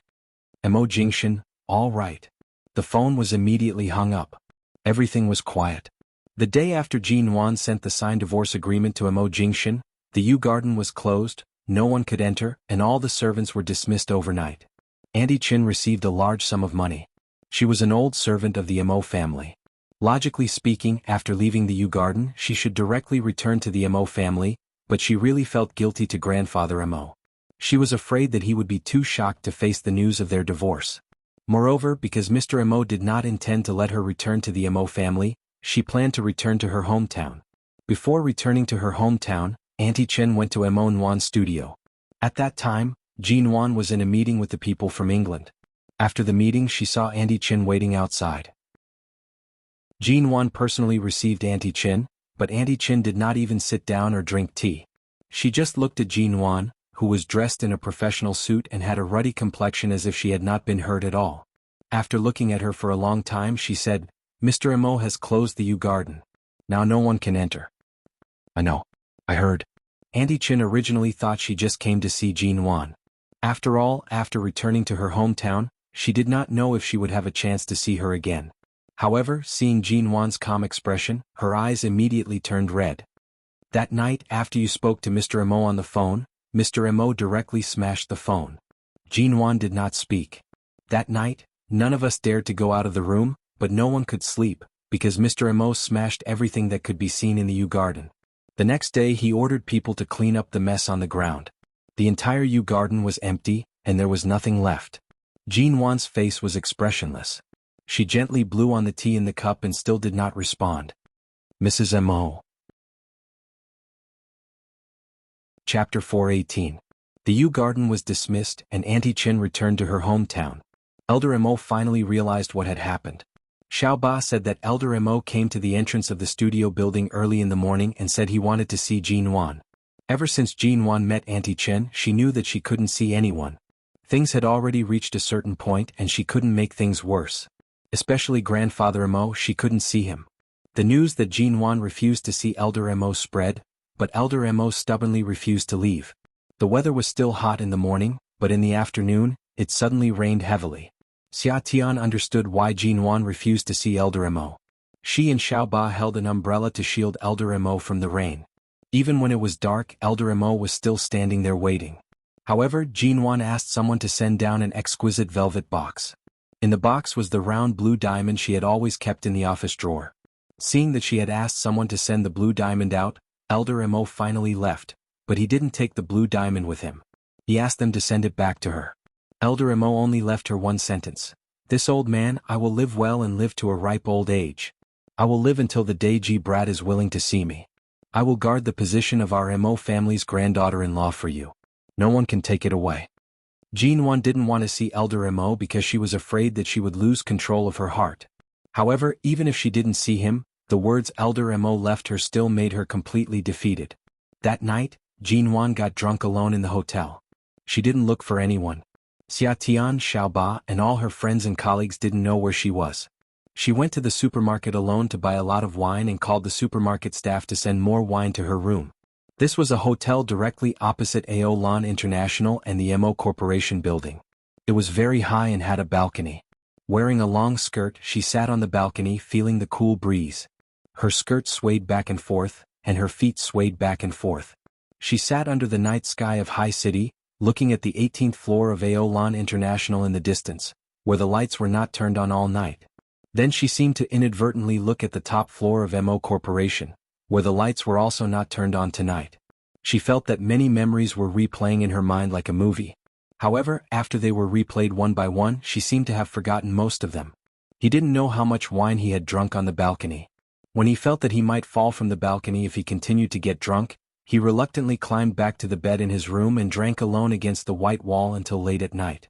She didn't even know how drunk she was after that. She only knew that she was so drunk that she fell asleep. She didn't know how long she had been drunk or how long she had slept. Halfway through, Jean Wan received Xia Tian's call. When Xia Tian heard that she was drinking, she asked where she was and didn't call her again, considerately giving her some time to be alone. After waking up, she continued to drink. Jean Wan didn't eat anything and relied on wine to survive. When she couldn't drink any more and felt sick to the point of vomiting, she finally threw the wine into the garbage bag and lay on the bed to sleep. When she finally woke up completely, it was the morning of the third day. Jean Wan opened her eyes and looked at the fluttering curtains and the sun hanging high in the east outside the window. She got up, walked to the balcony and looked downstairs at everyone who got up early in the morning to rush to work. She looked at all kinds of people in the world. After staring at it for a long time, she came to her senses and returned to her room. She threw all the bottles of wine out of the room and went to take a shower. She brushed her teeth and washed herself from head to toe. After the smell of the wine had disappeared, she changed into clean and comfortable clothes and walked out.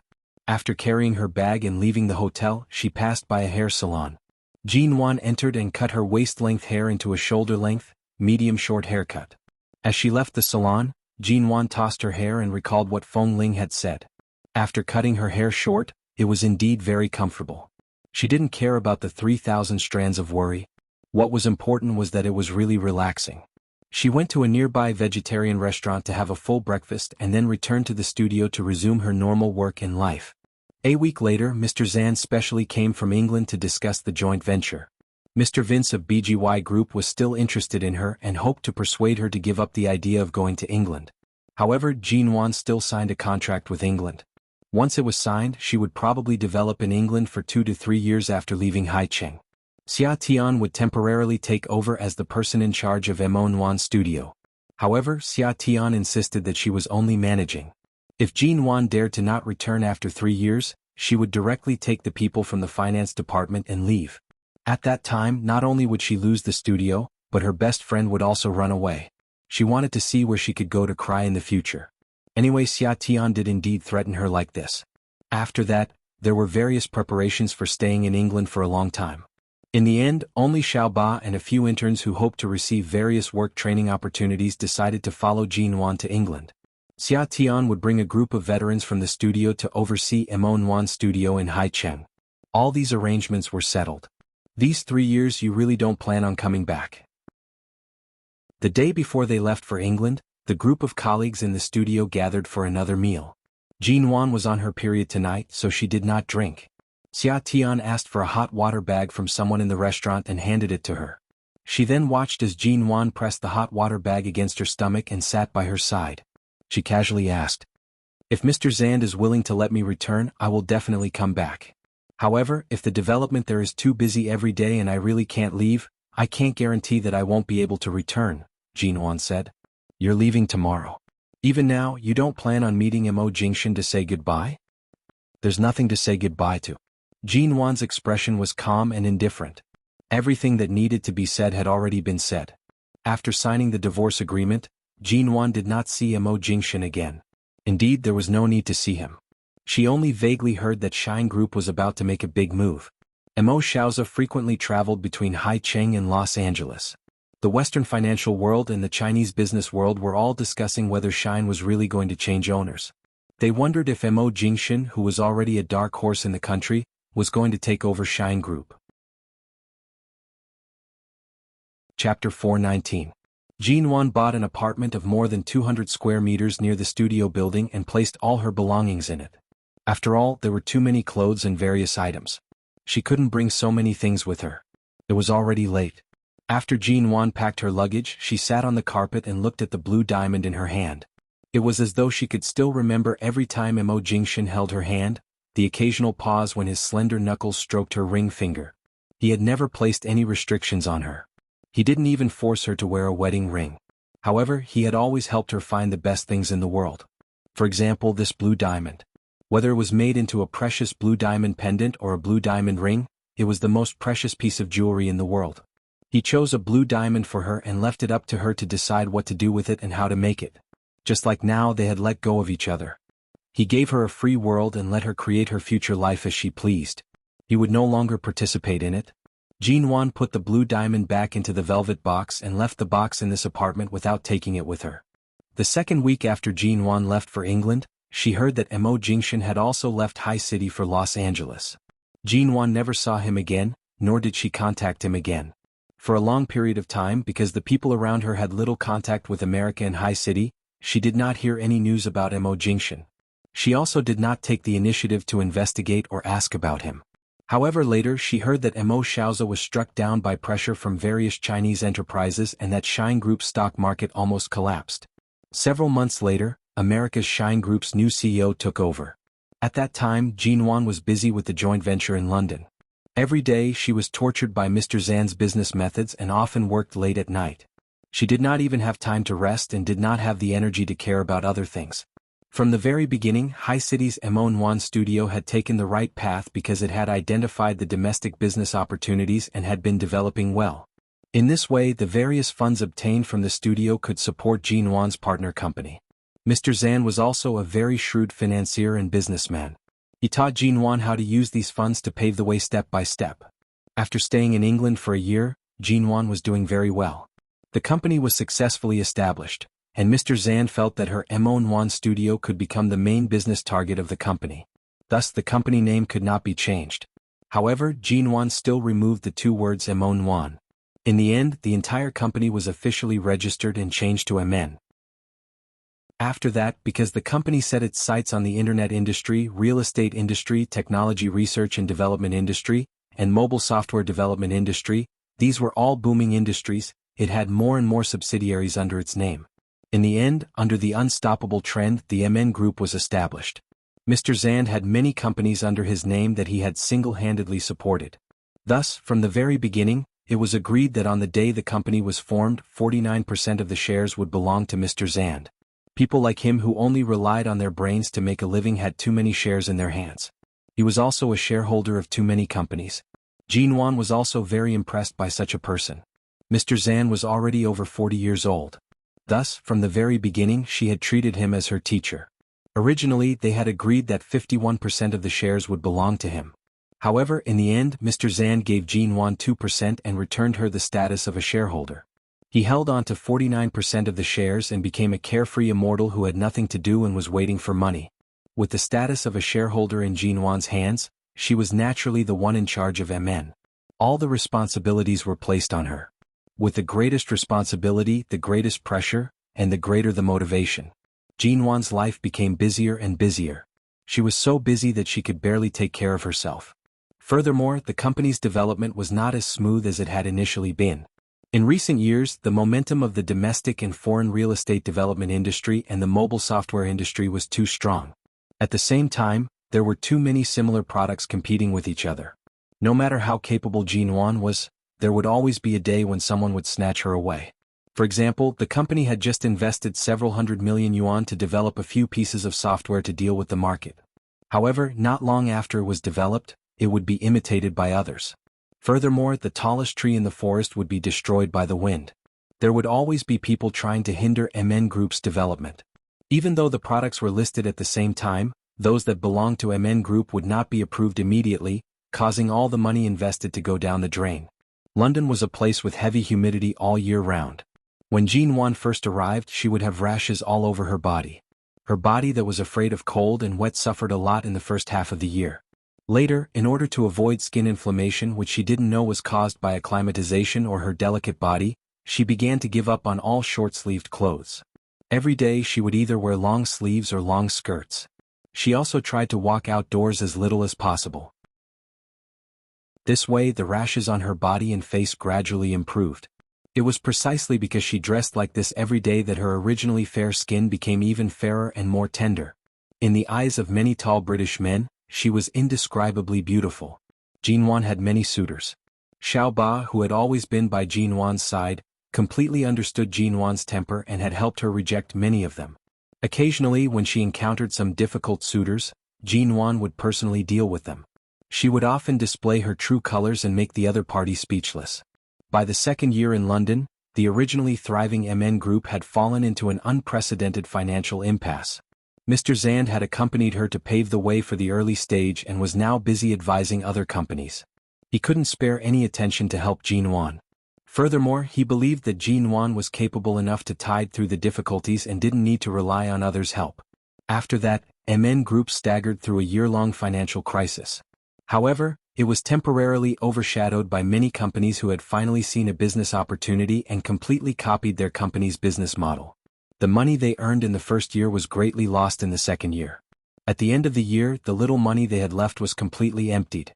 In the short 2 years after the divorce, Jean Wan had tasted the taste of success, but she had also suffered the taste of failure. Chapter 420. Jean Wan's MN Group fell into a financial crisis, but Shine Group in the United States was saved by Mo Jingshan's shrewd decision, and Shine Group flourished in Mo Jingshan's hands. In the past 2 years, Jean Wan had been in good health.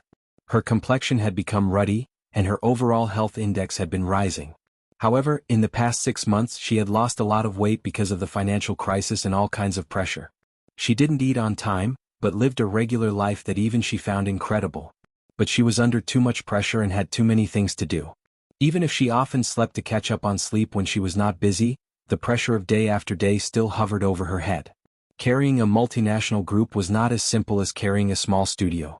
The studio could be sold at any time and announced its closure at any time, but a large multinational group was involved in many aspects, and everything was not so easy. In the office building of MN Group in London, many employees had been laid off. The company building, which had been lively last year, was especially deserted this year, but it was precisely because of this that the people who stayed were very busy. Once they were busy, they had no time to be sentimental about the departure of their old friends. Only Jin-Wan occasionally stared at the empty seats in a daze after the meeting.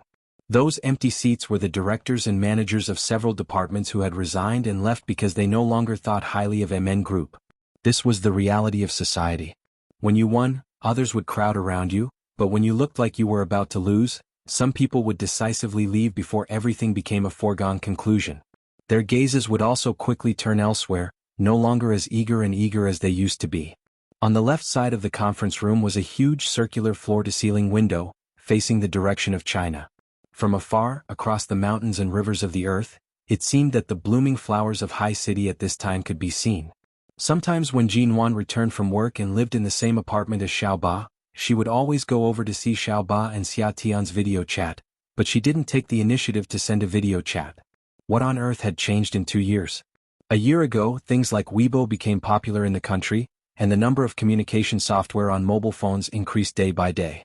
Some of the software was first developed by MN Company, but in the end, it was copied by others, and after a simple modification, it became the most popular software. Jin-Wan sat in the condo looking at the day and calculating the time and suddenly smiled. Time really flies. In a few months, even WeChat will be released. An era was coming and an era was silently being suppressed. Little by little, time seemed to overlap with the world she once lived in. Everything seemed to have returned to its original point. The only difference was the difference of 10 years and 2 years. The other difference was that she was no longer the homeless Jin-Wan who had lost everything. But what did she have now? The Ji family didn't go bankrupt and Ji Hongwen was still living peacefully, but since she learned about her birth, she still kept in touch with her family, but she still remembered many rules that she shouldn't break, so she didn't even know where her home was. The studio was now officially under the name of MN Group, and Xia Tian was in charge of it in High City. Jin-Wan didn't want to go back and disturb Xia Tian's life, nor did she want to put a lot of pressure on the company in High City, so as long as she had flexible funds she would give priority to the studio. There was no blood relationship with the Ji family, so she had no real family. Her friends were thousands of miles away from her, and her marriage had ended 2 years ago. Everything was as Mo Jingshan said when he woke up in Los Angeles after sleeping for 2 months. The trajectory of life shouldn't be reversed, and everything should return to its original point. Xiaoba had a boyfriend in the company. He was a foreign student. Although he was 1 year younger than Xiaoba, he was very manly and reliable. The two of them loved each other and began to live together after a few months. Jin-Wan gave up her previous apartment to them and moved to a smaller apartment near the company for the time being. She had a villa in England. When she first came here, Mr. Zand arranged a place for her to live, but it was too far from the company. She only went back to live a few times and didn't go back. The apartment she used to live in with Xiaoba was also near the company. Now that she came out to live alone, she was closer to the company. Now that Jin-Wan lived alone, she rarely went out to eat and rarely ordered takeout. She often passed by the supermarket below the apartment to buy vegetables and various ingredients. The owner of the supermarket was a Chinese woman, which made her feel as though she wasn't abroad and slightly felt like she had returned home. People here were used to buying groceries by credit card. Once, Jin-Wan saw a tall man holding his wife in his arms and buying very few things in the supermarket, but when he took out a black card and handed it to the boss of the supermarket, she stood there and stared blankly at him. From then on, Jin-Wan found that she could always see the loving foreign couple shopping. Later, she deliberately avoided meeting them so that she wouldn't be dazed for a moment every time. What was there to be dazed about? She hadn't heard any news about Mo Jingshan for a long time. It was as though he had completely disappeared from her world. There was no trace of him. When she heard news about Mo Jingshan again, it was about a new international achievement of the American Shine Group. The internet industry was popular both at home and abroad, and a new industry was developed and led by Shine Group. Companies all over the world who had worked with Shine Group congratulated them. Although MN Group and Shine Group didn't have much contact, some of their partners were related. From the perspective of a fellow Chinese company, or from the perspective of an old acquaintance, Perhaps Jin Wan should congratulate them, but she also knew that such an achievement wasn't surprising to him at all. In the future, Shine Group would have countless epic achievements, all of which were made possible by Mo Jingshan after he took over Shine. She usually calmly restrained her emotions, but occasionally had to drink at social events. After getting drunk, she couldn't help thinking, what was Mo Jingshan doing now? Would he be annoyed or even annoyed by the increasingly frequent fawning on Shine Group? Was everything going well in his life? Chapter 421. She would think a lot and wonder if Mo Jingshan's cold and noble character would make Shine's partners uncomfortable. But no matter how she thought about it, she felt that she was worrying for nothing. She didn't even have time to worry about her own business, and now she had to worry about other people's business. Just by looking at Shine's glory in the past few years, she knew how simple it was in Mo Jingshan's hands. He was not like her, facing countless crises and risks. She didn't even know if MN Group could survive in her hands. When a person was not strong enough, he needed to be as smooth as her. If he was strong enough, he would be like Mo Jingshan. The only ones who needed to be smooth and slick were his subordinates, not him. Shine Group gradually became a legend among Chinese companies. On the other side, no matter how hard Jin Wan worked, MN Group was suppressed too much by its peers and failed to qualify for the Chinese company selection at the end of the year. She heard that people from Shine Group would come to participate in the selection conference this time. She didn't know who they were, but Jin Wan was not qualified to go. The end of the second year was spent in all kinds of failures. Now it was the beginning of another year and Jin Wan started working like crazy. She was often busy in the company and personally participated in all the projects and departments. This year was the third year since MN Group was established in the UK. She couldn't lose and she had to win. This time, she had learned a lesson from her previous mistakes. She kept all her new projects under wraps until the day they hit the market. She didn't expose all the explosive points bit by bit.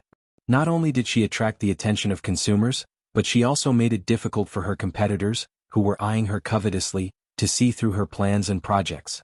Even if they wanted to imitate her, they had to wait until her projects became popular. Otherwise, not only would they not be able to suppress the momentum of the MN Group, but they would also be rejected by the public. What was worth celebrating was that Jin Wan's path became more and more careful and steady. She hid all the initial sharpness and achieved great success. This year's spring had just passed, and MN Group received the Innovation Award from the Overseas Business Summit and investment funds from various parties. Regaining confidence, all the plans that had been put aside last year began to be carried out. In half a year, Jin Wan, as expected, recovered everything she had lost last year. Jin Wan focused on the development of MN Group this year. She didn't want to lose, so she asked all her employees to work hard together. Even Xiaoba didn't have time to fall in love and stayed with Jin Wan in the company all day. Mr. Zan saw that Jin Wan actually had the ability to start from zero in the face of such pressure and difficulties. Seeing her current achievements, he happily invested the hundreds of millions of yuan he had earned from her in the first year into the company. He did not participate in the shares, and the shareholders still belonged to Jin Wan.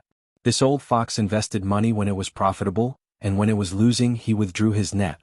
Now that he saw that MN Group was thriving, he came to invest again. But facing this old fox who had been in the financial world for many years, even though Jin Wan had seen through his tricks, she didn't refuse. After all, what she lacked now was investment. She didn't lose anything by dealing with this old fox. Instead, she learned more. In this third year, Jin Wan kept fighting for all the investments and opportunities. She was busy every day, and sometimes she was so busy that she didn't even have time to wash her hair. Several times she wanted to cut her hair as short as Feng Ling's but was stopped by Xiaoba. Time passed bit by bit, and Jin Wan's company grew little by little with her. Finally, in the third year after Jin Wan left High City, MN Group entered the top 10 Chinese enterprises in the world like a hot knife through butter. MN Group took over several of the most profitable industries, and every time, it was able to find the right business opportunity. It gradually began to do charity work, and the charity foundation under the name of MN Group also grew stronger day by day. 3 years after her divorce, Jin Wan entered the Forbes list as the world's highest-earning Chinese female entrepreneur under the age of 25. She immediately took the top spot. This year, Jin Wan stood at the peak of her career. When she saw Jin Wan's ranking on the Forbes list of female entrepreneurs, Xia Tian, who had been calm about Jin Wan's experiences over the years, called to congratulate her, and then asked her again and again when she planned to return to High City. Xia Tian made full use of her eloquence and talked to Jin Wan on the phone for an hour. She concluded that MN Group was now stable, and she could return to High City.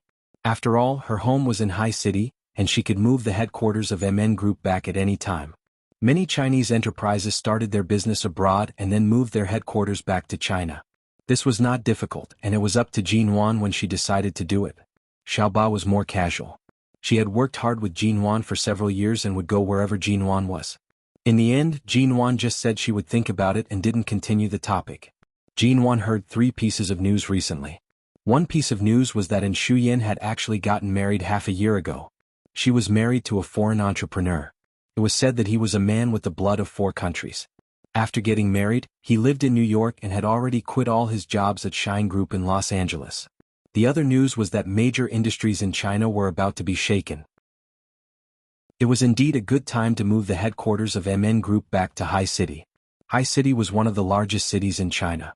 This kind of Sino-foreign joint venture would have better development prospects in China than in High City, and it would be more direct and convenient to respond to market changes.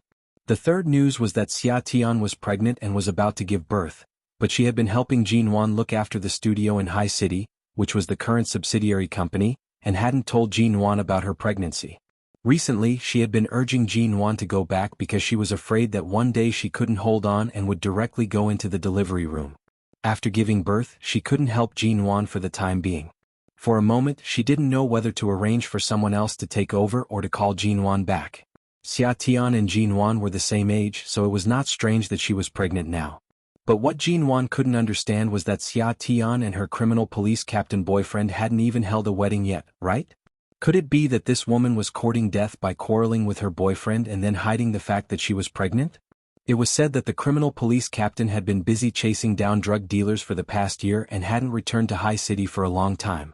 At the thought of Xia Tian lying alone in the delivery room when she was really going to give birth one day without even a signature, and she had been cut off from her family for so many years and had always been alone. Chapter 422. On the international flight from London to High City, the cabin was closed and all the passengers had boarded. The sunlight outside the window was too dazzling. Jin Wan put on her sunglasses, closed her eyes, and ignored the people in the other seats. However, there were only 2 people in the first-class cabin today. A man sitting on the other side didn't sit down until Jin Wan closed her eyes. The man was originally sitting on the other side, but when he caught a glimpse of Jin Wan, he immediately asked to change to the seat next to her. Now there were only the 2 of them in the first-class cabin, and the flight attendant certainly wouldn't refuse such a request. When the man sat down next to Jin Wan, he saw that she didn't like the sunlight, so he directly closed the small window.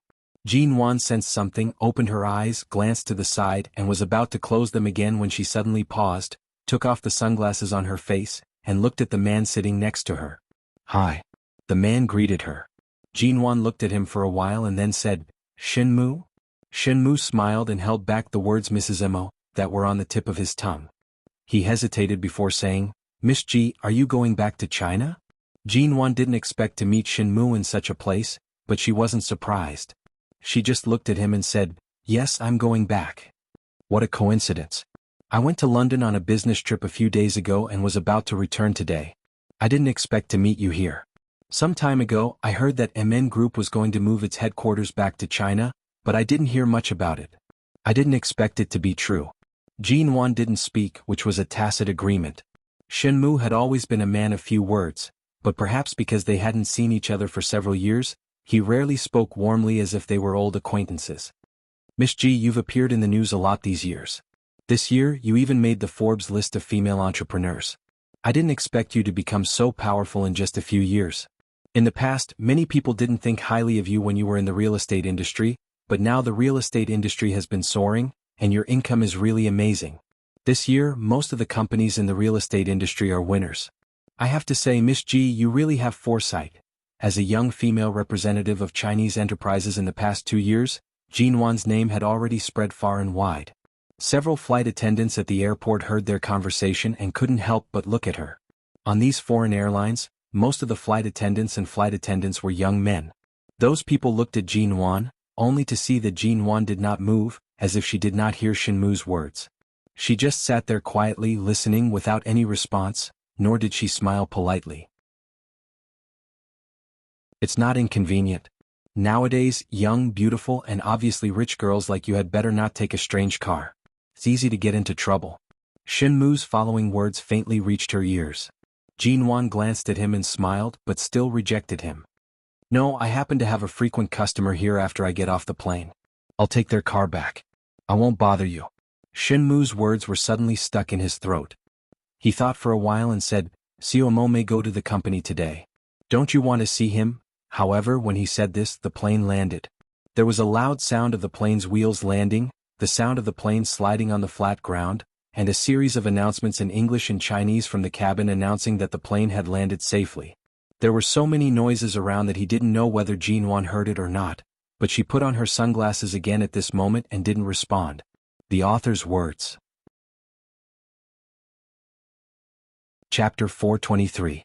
The sound of the huge rollers landing on the ground, the sound of the plane gliding on the flat ground, and the announcement of the safe landing in English and Chinese came from the cabin. There were so many noises around that he didn't know whether Jinwan heard it or not, but at this moment she put on her sunglasses again and didn't reply. The cabin door opened and Jinwan got up and left, not looking back again. Shenmu hesitated and got up to follow her, but he didn't expect that Jinwan really had a client to meet at the airport. As soon as she walked into the airport lobby, a man about 30 years old came up to her with a smile. Jinwan waved at the man. When she turned to pick up her suitcase, she saw Shenmu standing a few steps behind her. However, she only glanced at him and politely nodded her head at him before turning to leave. Shenmu was about to raise his hand and say, "Then I'll see you another day." However, Jinwan didn't even give him a chance to speak and left. Shenmu's hand froze in the air and then he put it down awkwardly. In the past, Miss Ji was quite easygoing. Every time she went to the MO Corporation, she would say hello and be very polite to him, which was a far cry from the attitude she had now when they were almost strangers. Seeing Jinwan walking with the man in his 30s, who seemed to be talking and laughing, Shenmu couldn't help sighing and sighing. Without saying anything more, he walked out of the airport lobby. A few days ago, I heard from CEO Xia that you were going to return to China. I thought it would take you at least a few months to prepare, but I didn't expect you to come back so soon. The man beside Jinwan asked the secretary behind him to take her luggage, and then walked beside her, talking to her. I didn't plan to come back so early. I'm used to it in the UK these years. Jinwan smiled and said, but Xia Tian is about to give birth. I can't still be carefree in the UK at this time. I have to come back and take over the business in High City, lest she can't even feel at ease when she gives birth. Who said you lived a carefree life in the UK? People who don't know you only see the glory you have now, but how many people know what kind of life you have been living in the UK for the past 3 years? Jinwan smiled. Everyone has to work hard. I haven't worked hard for a long time. If it weren't for you, Mr. Vince, who helped me deal with so many tricky contracts and resource disputes with various companies every time you were sent to the UK in the past 2 years, I'm afraid I wouldn't have been able to establish myself in this industry so quickly. Speaking of, I have a lot of benefactors. Mr. Zand, on one hand, Mr. Zand is my partner and on the other hand is my teacher. He has taught me a lot of business skills, and Mr. Vince, you are my benefactors. What benefactors? Aren't you my confidant? The man walking beside her glanced at her meaningfully. The secretary following behind Mr. Vince was no longer the same one from 3 years ago. She had long noticed that Mr. Vince had been deliberately applying to be sent to the UK in the past few years. Anyone with a discerning eye could tell that every time Mr. Vince went to the UK, he would specially visit Jinwan. However, although Jinwan's relationship with Mr. Vince had gradually become closer, she seemed to have never seen Mr. Vince's repeated attempts to show goodwill. She only regarded him as a partner or friend, and for 3 years she had never crossed the boundary of a friend. He really didn't know whether this Miss G's EQ was too low or she was too arrogant. How could she not be moved by him? Hearing the words confidant, Jinwan just raised her eyebrows slightly, smiled, and looked at the weather outside the airport hall. The average temperature in High City in June is more than 30 degrees. I can feel the heat assaulting my face even before I walk out. Am I wearing too much? Mr. Vince didn't dwell on the topic just now. In the past few years he had figured out Jinwan's character. She devoted herself to her career and seemed to have almost disappeared. She was indifferent to things like men and relationships, but she didn't deliberately avoid them. It seemed that she was really not interested in them. Anyway, Jinwan didn't have any troublesome suitors around her. Those who were too difficult to deal with had long been driven away by her. He didn't need to drive them away at all. He happened to be single for so many years and had long been used to getting along with Jinwan like friends. She was not moved and he was not in a hurry.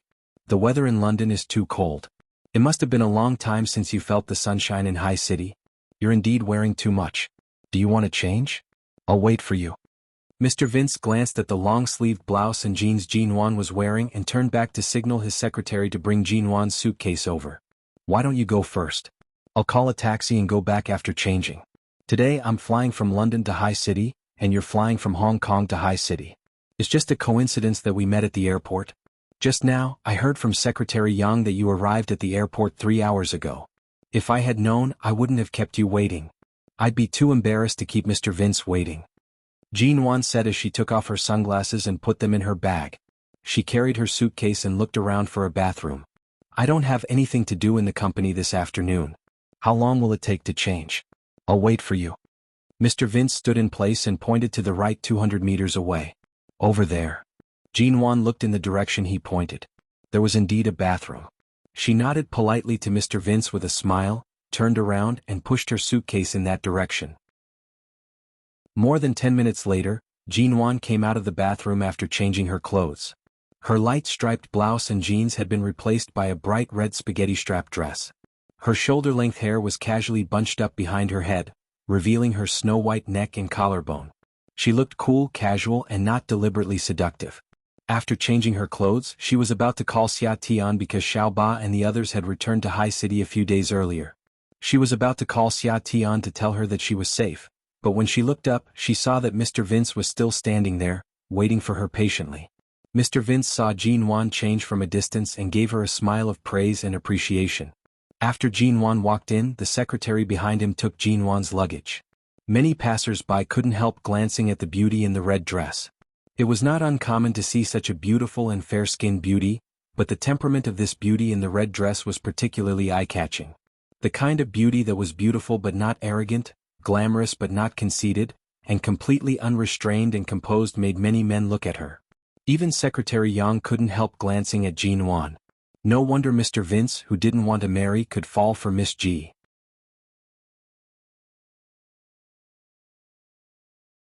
What, you don't dare to accept it? It's useless to goad me. If this was a shell bracelet that you bought from a seaside holiday, Mr. Vince, I might have accepted it as a souvenir. But this is too expensive and I have no reason to accept it. She didn't need to open it at all. Just by looking at the small logo on the box, she knew it was a top jewelry brand in the world. Any piece of silver or crystal jewelry cost more than 100,000 yuan.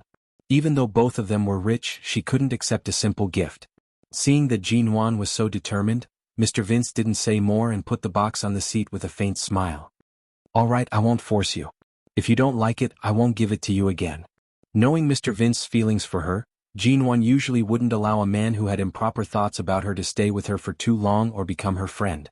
Just as Xia Tian said, she seemed to have changed a lot, but the arrogant and unapproachable personality of a teenager was still hidden in her bones. She didn't have any tolerance for men she didn't like. All pursuers were pushed away by her as if they were garbage, and she wouldn't give them a chance at all. But Mr. Vince was too considerate. He was too gentlemanly and respected her. He knew when to advance and when to retreat, and he never did anything to embarrass her.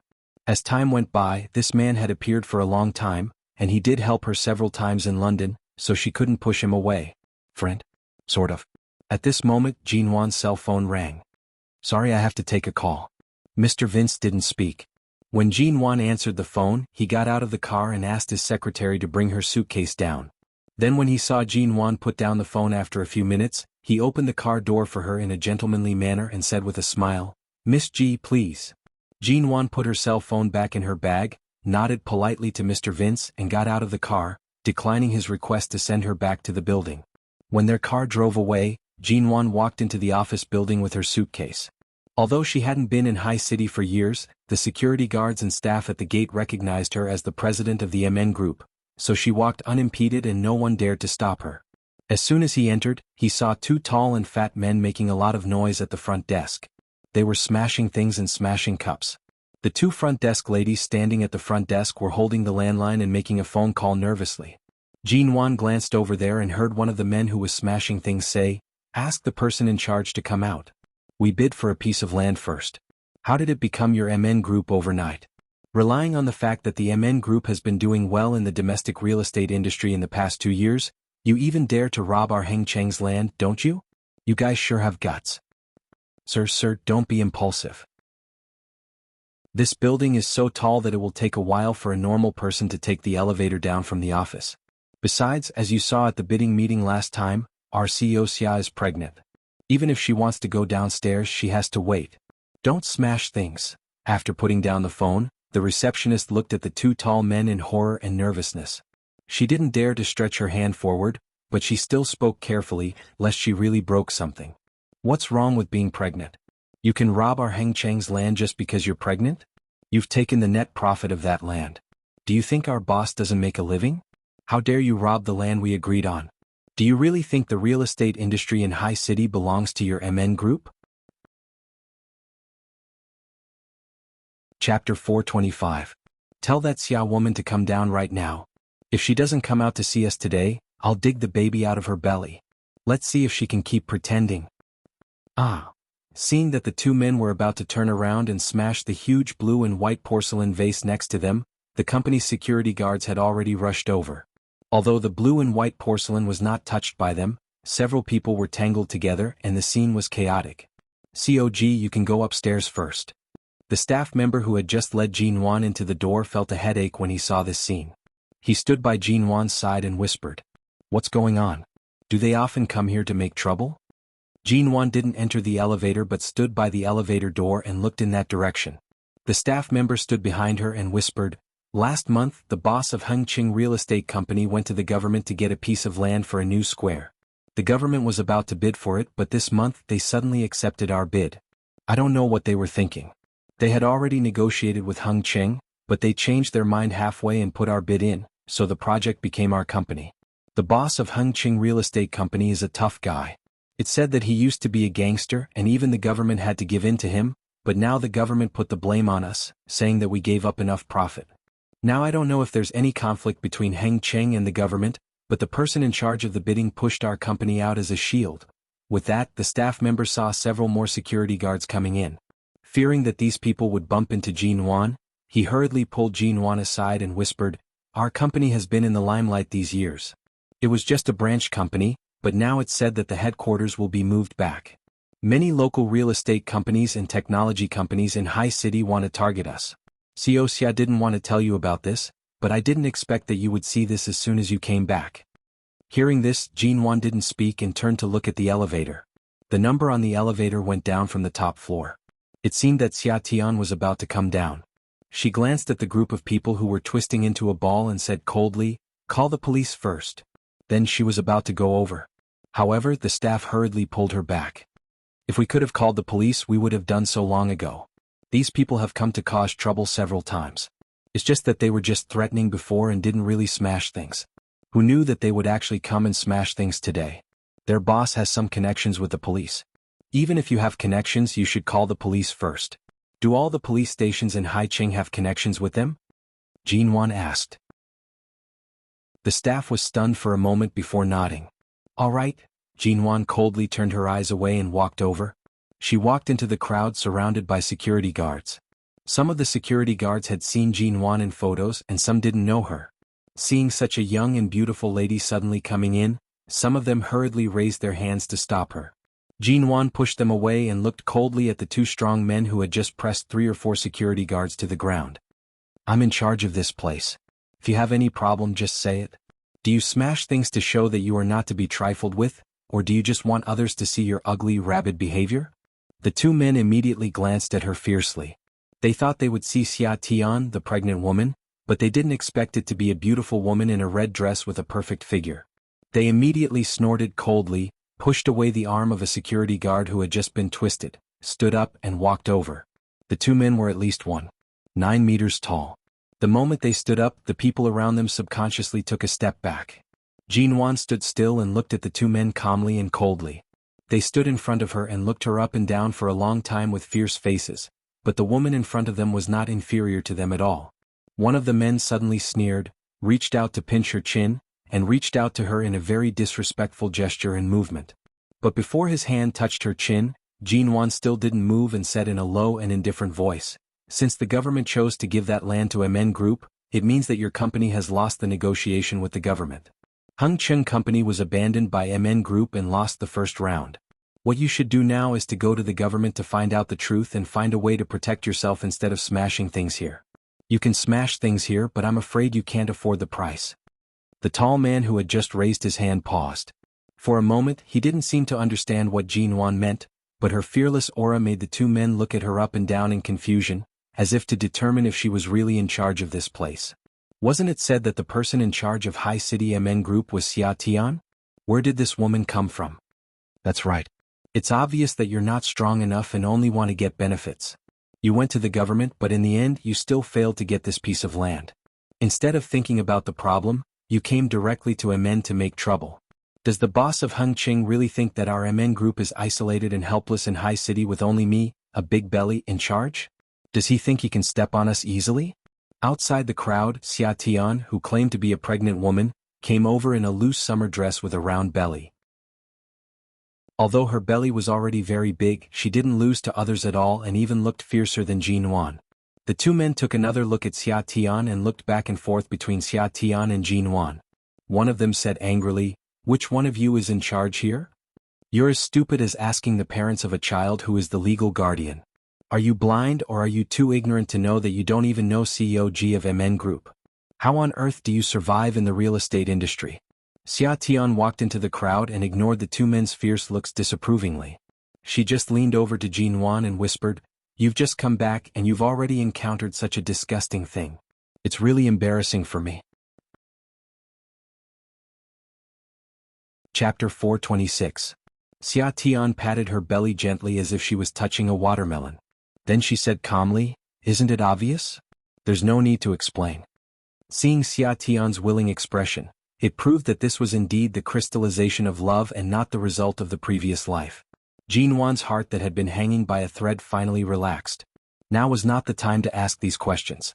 Jin Wan withdrew her gaze and looked at the two men. "From now on, if you have any problems, just tell me. Miss Xia has helped me manage the affairs of High City for the past few years. Now she is about to give birth. Even if you want to make trouble, you don't have to target a pregnant woman who is about to give birth. If she is frightened by you and something happens to her, can you afford it?" The two men didn't take the pregnant woman seriously at all, but since Jin Wan had said so, they didn't want to get into trouble. They just said fiercely, "Don't King play with the pregnant woman. How dare you snatch Hung Cheng's land? You should give us an explanation or fall out with us. Are you going to fight against Hung Cheng in High City in the future? If you really have the guts, our boss doesn't mind." Xia Tian frowned and was about to speak because of their harsh words, when Jin Wan raised her hand and stopped her. She looked back and said, "Let Xiao Xia go up first." Jin Wan. Xia Tian turned to look at her and said in a low voice, "The people of Hung Cheng are not to be trifled with. You have just returned to China. You don't know how many new real estate companies have been established in China in the past 3 years, and there are many in High City alone. The boss of Hung Cheng is not to be trifled with." "I know. You go up first." Jin Wan gave her a reassuring look. How could Xia Tian be reassured? Although Jin Wan had experienced many twists and turns abroad in recent years, High City, a prosperous metropolis, was not much simpler than her international business struggles. She had just returned and probably didn't know the situation of the various companies in High City. Xia Tian wanted to say something, but after all, Jin Wan was back. Everyone could see who was the boss, and Xia Tian's current situation was really not suitable for such an atmosphere. Without saying a word, several staff members dragged her out. "Hey you guys, don't pull me. Damn it, as soon as Jin Wan comes back, I'm not your boss anymore, am I? You actually don't listen to me. I still have things to say to her. Don't pull me." When Xia Tian's voice was far away, Jin Wan said mildly, "If you have anything to say, come into my office." The two men immediately looked at Jin Wan's white and tender face with mocking smiles and raised their hands to touch it, saying, "Go to the office? The two of us and you?" Their tone was disgusting, but Jin Wan remained calm. When the man's hand was about to touch her, before the man could see what was going on, his wrist was suddenly gripped hard by Jin Wan. With a slight twist, his wrist made a crisp sound. If Jin Wan used a little more strength, his wrist would be dislocated. The two men looked at her in shock. Jin Wan clasped one of their wrists. Seeing that the man in front of her turned pale because of the pain, she gave a lukewarm smile and said flatly, "Behave yourself in public. Hung Cheng is a famous company in High City. You can make trouble, but if you do anything else disgusting, I won't take any responsibility if your company's image can't be salvaged. Not only the two tall and strong men, but also the staff and security guards around them didn't expect that Jin Wan, who looked slender, could react so quickly and seemed to be good at martial arts. I didn't expect you to be so good at martial arts. The man whose wrist was gripped by Jin Wan was about to pull his hand out, but as soon as he moved, he felt so much pain that he couldn't exert any strength in his arm. He looked incredulously at Jin Wan, who seemed to be very relaxed and didn't use much strength at all. Seeing this, the other man was afraid of losing face in front of such a woman and was about to reach out to help, but Jin Wan said coldly, "If you want to break his arm, you can do it." The two men froze on the spot. Hearing the noise, Xiaoba had come downstairs and entered the crowd. When she saw this scene, her eyelids twitched and she rushed behind Jin Wan and said loudly, "Don't underestimate women. Our COG has learned martial arts from internationally award-winning martial artists. Your brute force can't even compare to the strength of a real human body's bones and acupoints. Believe it or not, if you dare to make trouble here, our COG will break the bones in both of your arms." As Xiaoba spoke, Jin Wan exerted a little more strength in her hand. In fact, she only exerted a little strength, but it was enough to make the man feel as if the tendons in his arm were about to break. Hearing this, the two men's arrogance was greatly reduced, but they still looked at Jin Wan discontentedly and even fiercely. You let go of me first. Do you still want to touch me?" Jin Wan asked coldly. It wasn't until the man was forced to sweat by the pain in his arm that he finally compromised and said vaguely, "Let go of me. Let's talk." Jin Wan let go of him. Seeing the woman in a red dress put down her hands so effortlessly, the two men more or less believed what Xiaoba said when she rushed over. Did this woman really know how to break people's bones? When Jin Wan coldly turned around and was about to walk out of the crowd, Xiaoba quietly gave Jin Wan a look, and Jin Wan glanced at her calmly. The look was incomprehensible to others, but to the two of them, it seemed that they hit it off. How could she be as good as Xiaoba said? But in the last year in London, Feng Ling went to England and stayed with Jin Wan for another year. During this period, Jin Wan was robbed by several foreigners after working overtime in the company at night. Although she didn't suffer any substantial harm, she began to learn some self-defense skills that day. So Feng Ling took some time out of Jin Wan's gym time every day. At first, she taught her some simple self-defense skills. Later, she found that Jin Wan was very willing to learn and had a good understanding. So Feng Ling designed a set of self-defense skills suitable for Jin Wan, who had not undergone special physical training. She didn't need to use too much strength. She just needed to remember the most vulnerable parts of each person, remember every crack and vulnerable point of the human bones, and then combine them with the basic self-defense skills Feng Ling taught her. Chapter 427. Although Jin Wan was a good student, as Feng Ling said, she hadn't undergone rigorous physical training, so she was still weak in strength. She could only win with her wits. She could only bluff them temporarily with her little tricks. As long as the other party was scared, her tricks would work. But if the other party really wanted to beat her, she couldn't beat these two strong men. After all, they were both strong and tall, and she wasn't an iron wall. How could she beat them? But Xiaoba was very smart and cooperated with her. With a few words, she successfully bluffed the two men. Maybe because Jin Wan had just come back from the UK, these people only knew that she was internationally famous this year and was on the Forbes list, but they didn't know her real strength. Jin Wan took the two men to her office, asked them carefully about the whole thing, and called the person in charge of the government to get a general idea of the matter. It turned out that the person in charge of the government had taken some benefits from Hung Cheng Company, but the higher-ups found out. On the day of the bidding, a big leader happened to be present, so they didn't dare to be too obvious, so they put the bidding documents of several big companies together. In the end, the big leader decided that MN Group would be in charge of the project. Later, when the people of Hung Cheng Company went to question them, they said that MN Group offered more profits and was more tempting. Although the other party didn't understand, their purpose was very simple. They wanted to use MN Group as a shield. After Jin Wan figured out the cause and effect, she couldn't offend the people in charge of the government, so she couldn't tell them the reason directly but had to solve the problem with the people of Hung Cheng Company in a roundabout way. Just when the two men were about to call their boss over, the police finally came late. The people of Hung Cheng Company did have something to do with the police. They just went through the motions and came in to make some statements. Before the problem was solved, they took the man away and let him go. That was the end of the matter for the time being. Although MN Group was indignant when they learned that the police released them after taking them away, no one dared to say anything. After all, the police on the west side of the city did have dealings with Hung Cheng Company. This was the way of the world unless you had a stronger backer. The problem seemed to have been solved, but the contradiction between Hung Cheng Company and MN Group was still a dead knot, and Jin Wan had to find a way to untie it. Although there were some conflicts between many real estate companies in China, this type of conflict could easily snowball into a bigger and bigger one. In the office, Xia Tian pushed open the door with a big belly and looked at Jin Wan, who was sitting behind the desk. I shouldn't have let them leave so easily just now. Didn't they say they were going to dig out the child in my stomach? I want to see if they have the guts to dig it out. Xia Tian walked in angrily. Clearly she had not calmed down yet. Jin Wan glanced at her and then at her belly. How many months has it been? Xia Tian was quiet for a moment before saying, 8 months. Is she really going to give birth soon? Who on earth leaked the news to you? I've been hiding my pregnancy from you. Who dares to tell you? Why didn't you tell me? Are you going to come back to work as soon as you get out of the delivery bed? Jin Wan glanced at her coldly, turned on the computer, and typed on the keyboard. You'll take an official leave from today until the child is 1 year old. I haven't given birth yet. Why are you in such a hurry? Xia Tian came over, her round belly sticking out in front of her. Then she bent down, put her hands on the table, and looked at Jin Wan with a smile. Did you take a rejuvenation pill in the past 3 years in the UK? You're already 24 or 25, but your face and skin are still like that of a high school student. Have you gone against your growth? Jin Wan ignored her and continued to look at the report on the computer.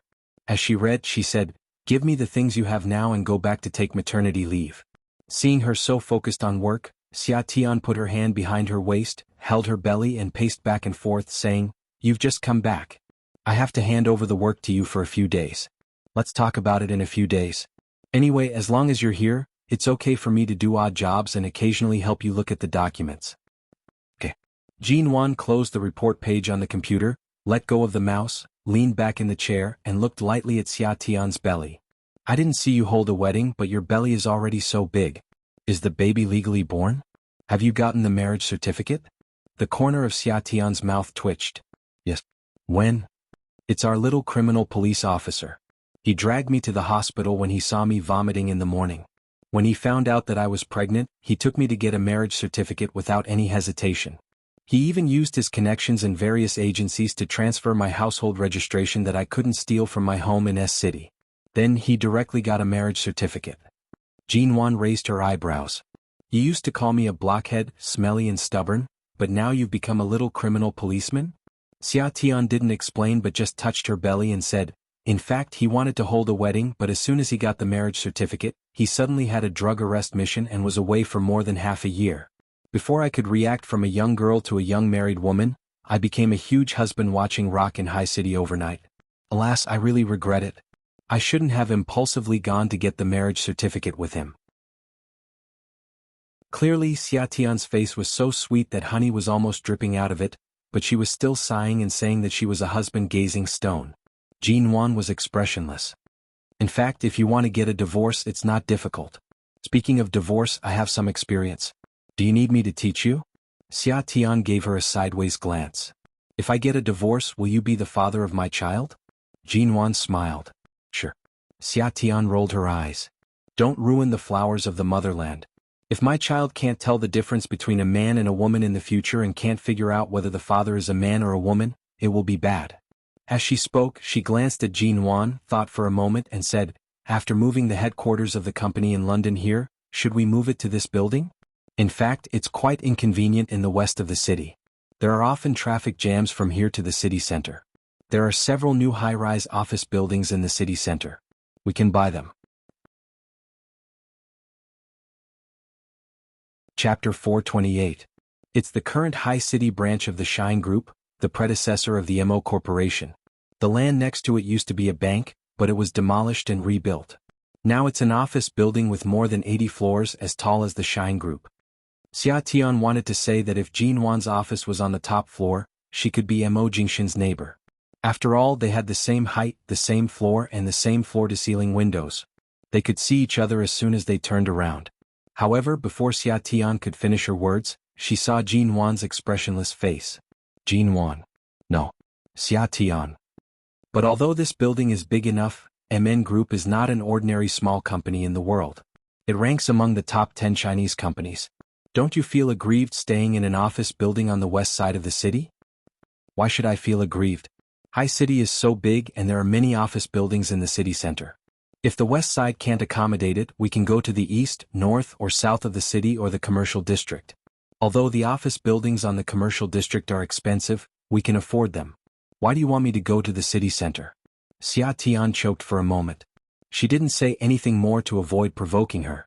That night, when the people of MN Group got off work, Xia Tian asked Jin Wan on behalf of several old colleagues in the company if she would like to have dinner with them in the evening. However, when they reached the door of the office, they saw that Jin Wan had come out. The woman in a red dress was beautiful.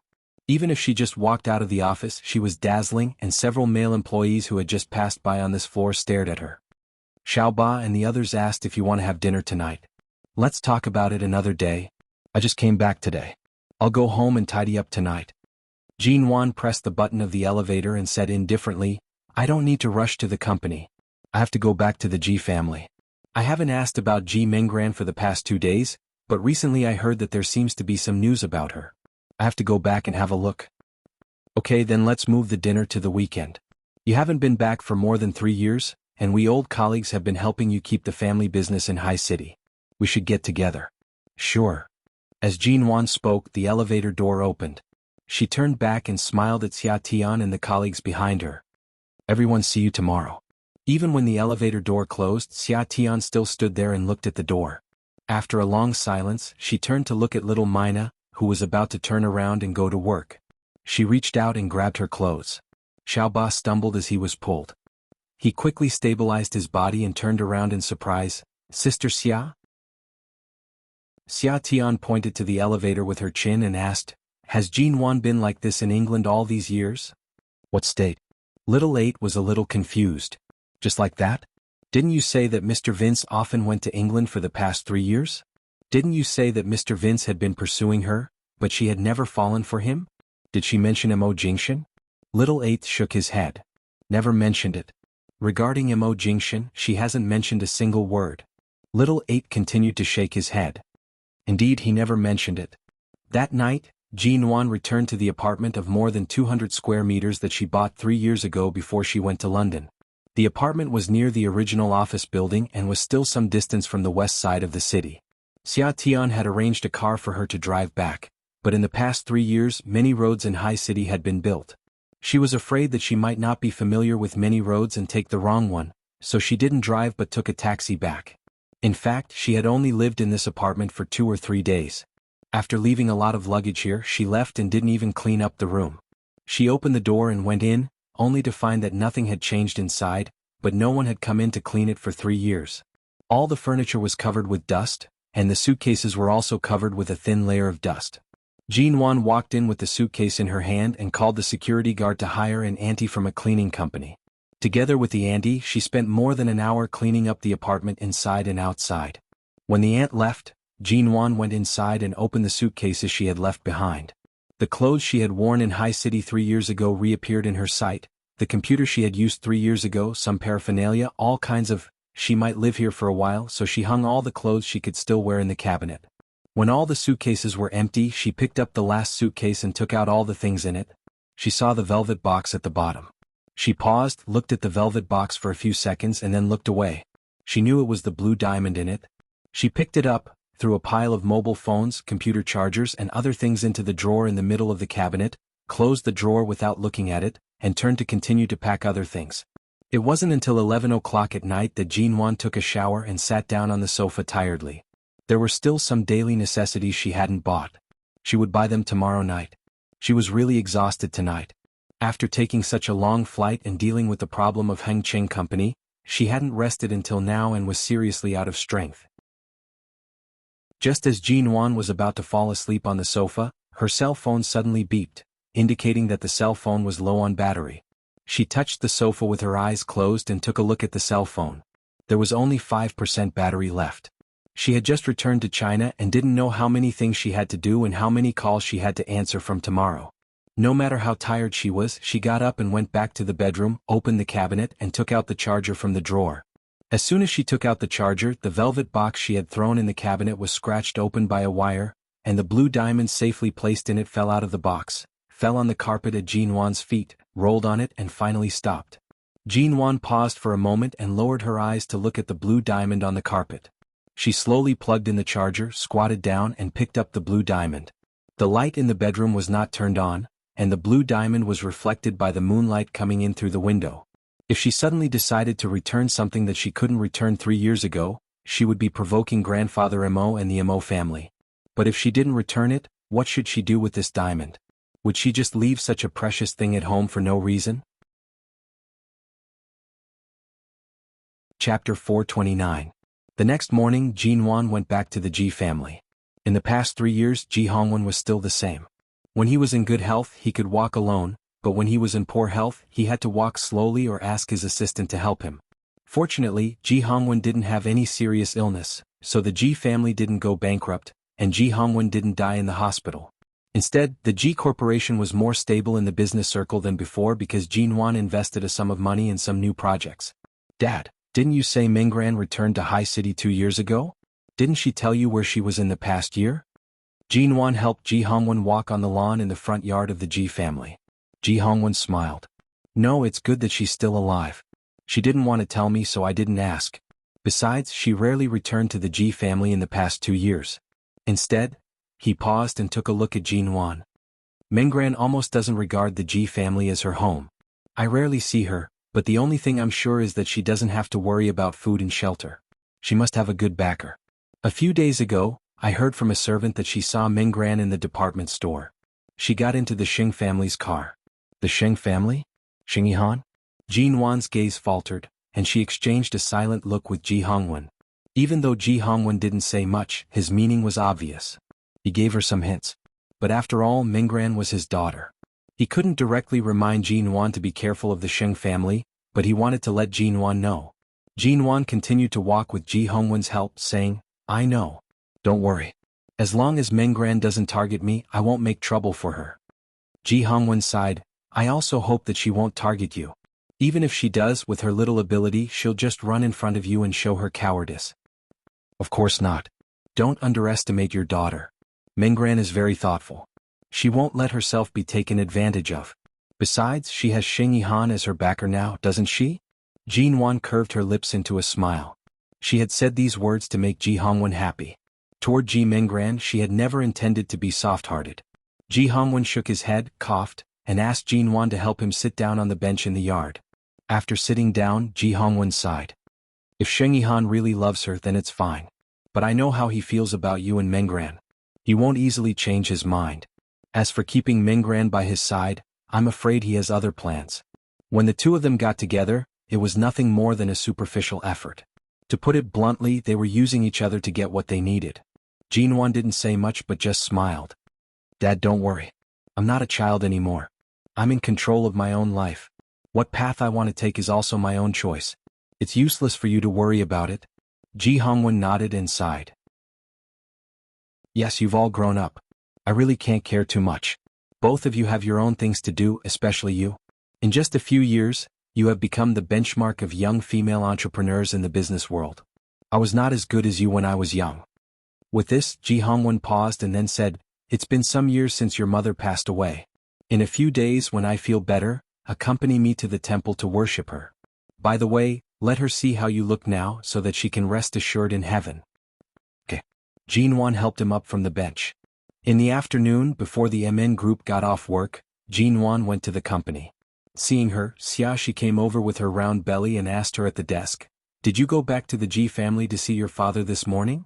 Yes. Before she said a few words, Jinwan's cell phone rang. She asked Xia Tian to sit aside and not to keep swaying in front of her with her big belly. Then she picked up the phone, walked to the window and picked it up. Miss Ji, the things you sent from England to Los Angeles a few days ago were not received. Shall we send them back to London for you, or what shall we do with them? How could they not be received?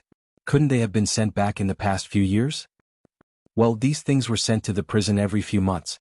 Elder Su passed away 2 years ago. If Su Jilan couldn't receive them, no one in the Su family could receive them for her. But I forgot to tell you that Su Jilan committed suicide by taking poison in prison at the end of last month. Jinwan's expression remained unchanged as she looked at the street outside the French window. Committed suicide by taking poison? Yes, Su Jilan committed suicide on the 28th of last month. I got it. Destroy all the things I sent. Okay. Do you have any other instructions, Miss G? How did she die? Was it because she had taken chronic poison for a long time? The person on the other end of the line was surprised. How did you know? Jinwan didn't speak anymore and hung up. Jinwan had just come back yesterday, so they didn't have a chance to talk much. Xia Tian waited for her all morning and finally got her back. However, Jinwan stood by the window after answering the phone. Even though she could only see her back, she looked so cold that she didn't dare to approach her. What's wrong? Xia Tian asked. Jinwan turned back to her desk and sat down in silence. Su Jilan was dead. She committed suicide by taking poison? Jinwan had contacted Su Shui's parents and asked them to send Su Shui's belongings and Su Shui's childhood diary to her. She had read Su Shui's childhood diary and specially selected the pages where Su Shui wrote about how good she was with cousin Su Jilan, how they went out to play together, and how they loved each other as sisters. She sent the diary and Su Jilan's belongings to Su Jilan's prison every few months as long as she had time. Su Jilan was a silly cousin who always thought they loved each other so much that she sacrificed her life, and Su Jilan was a cousin who was locked up in prison and deprived of freedom forever. Jinwan had never forgotten the pool of blood that flowed between her legs after she fell off the Los Angeles freeway. She had never forgotten to avenge her child. Even though Su Jilan had gotten the punishment she deserved and was losing weight in prison, and even tried to commit suicide several times, she still tortured her mind with these things again and again. Before flying back to High City from London, Jinwan sent Su Shui's last diary and belongings to her, but she didn't expect that Su Jilan was dead. You're tuning in to the Han Li's Wuxia Chronicles YouTube channel. We're so grateful for your support, and don't forget to subscribe to join us on this incredible journey through captivating stories. Your generosity through donations truly makes a world of difference, as it's the primary source of revenue that allows me to expand and enhance this channel for you. Thank you from the bottom of my heart for being a part of this adventure.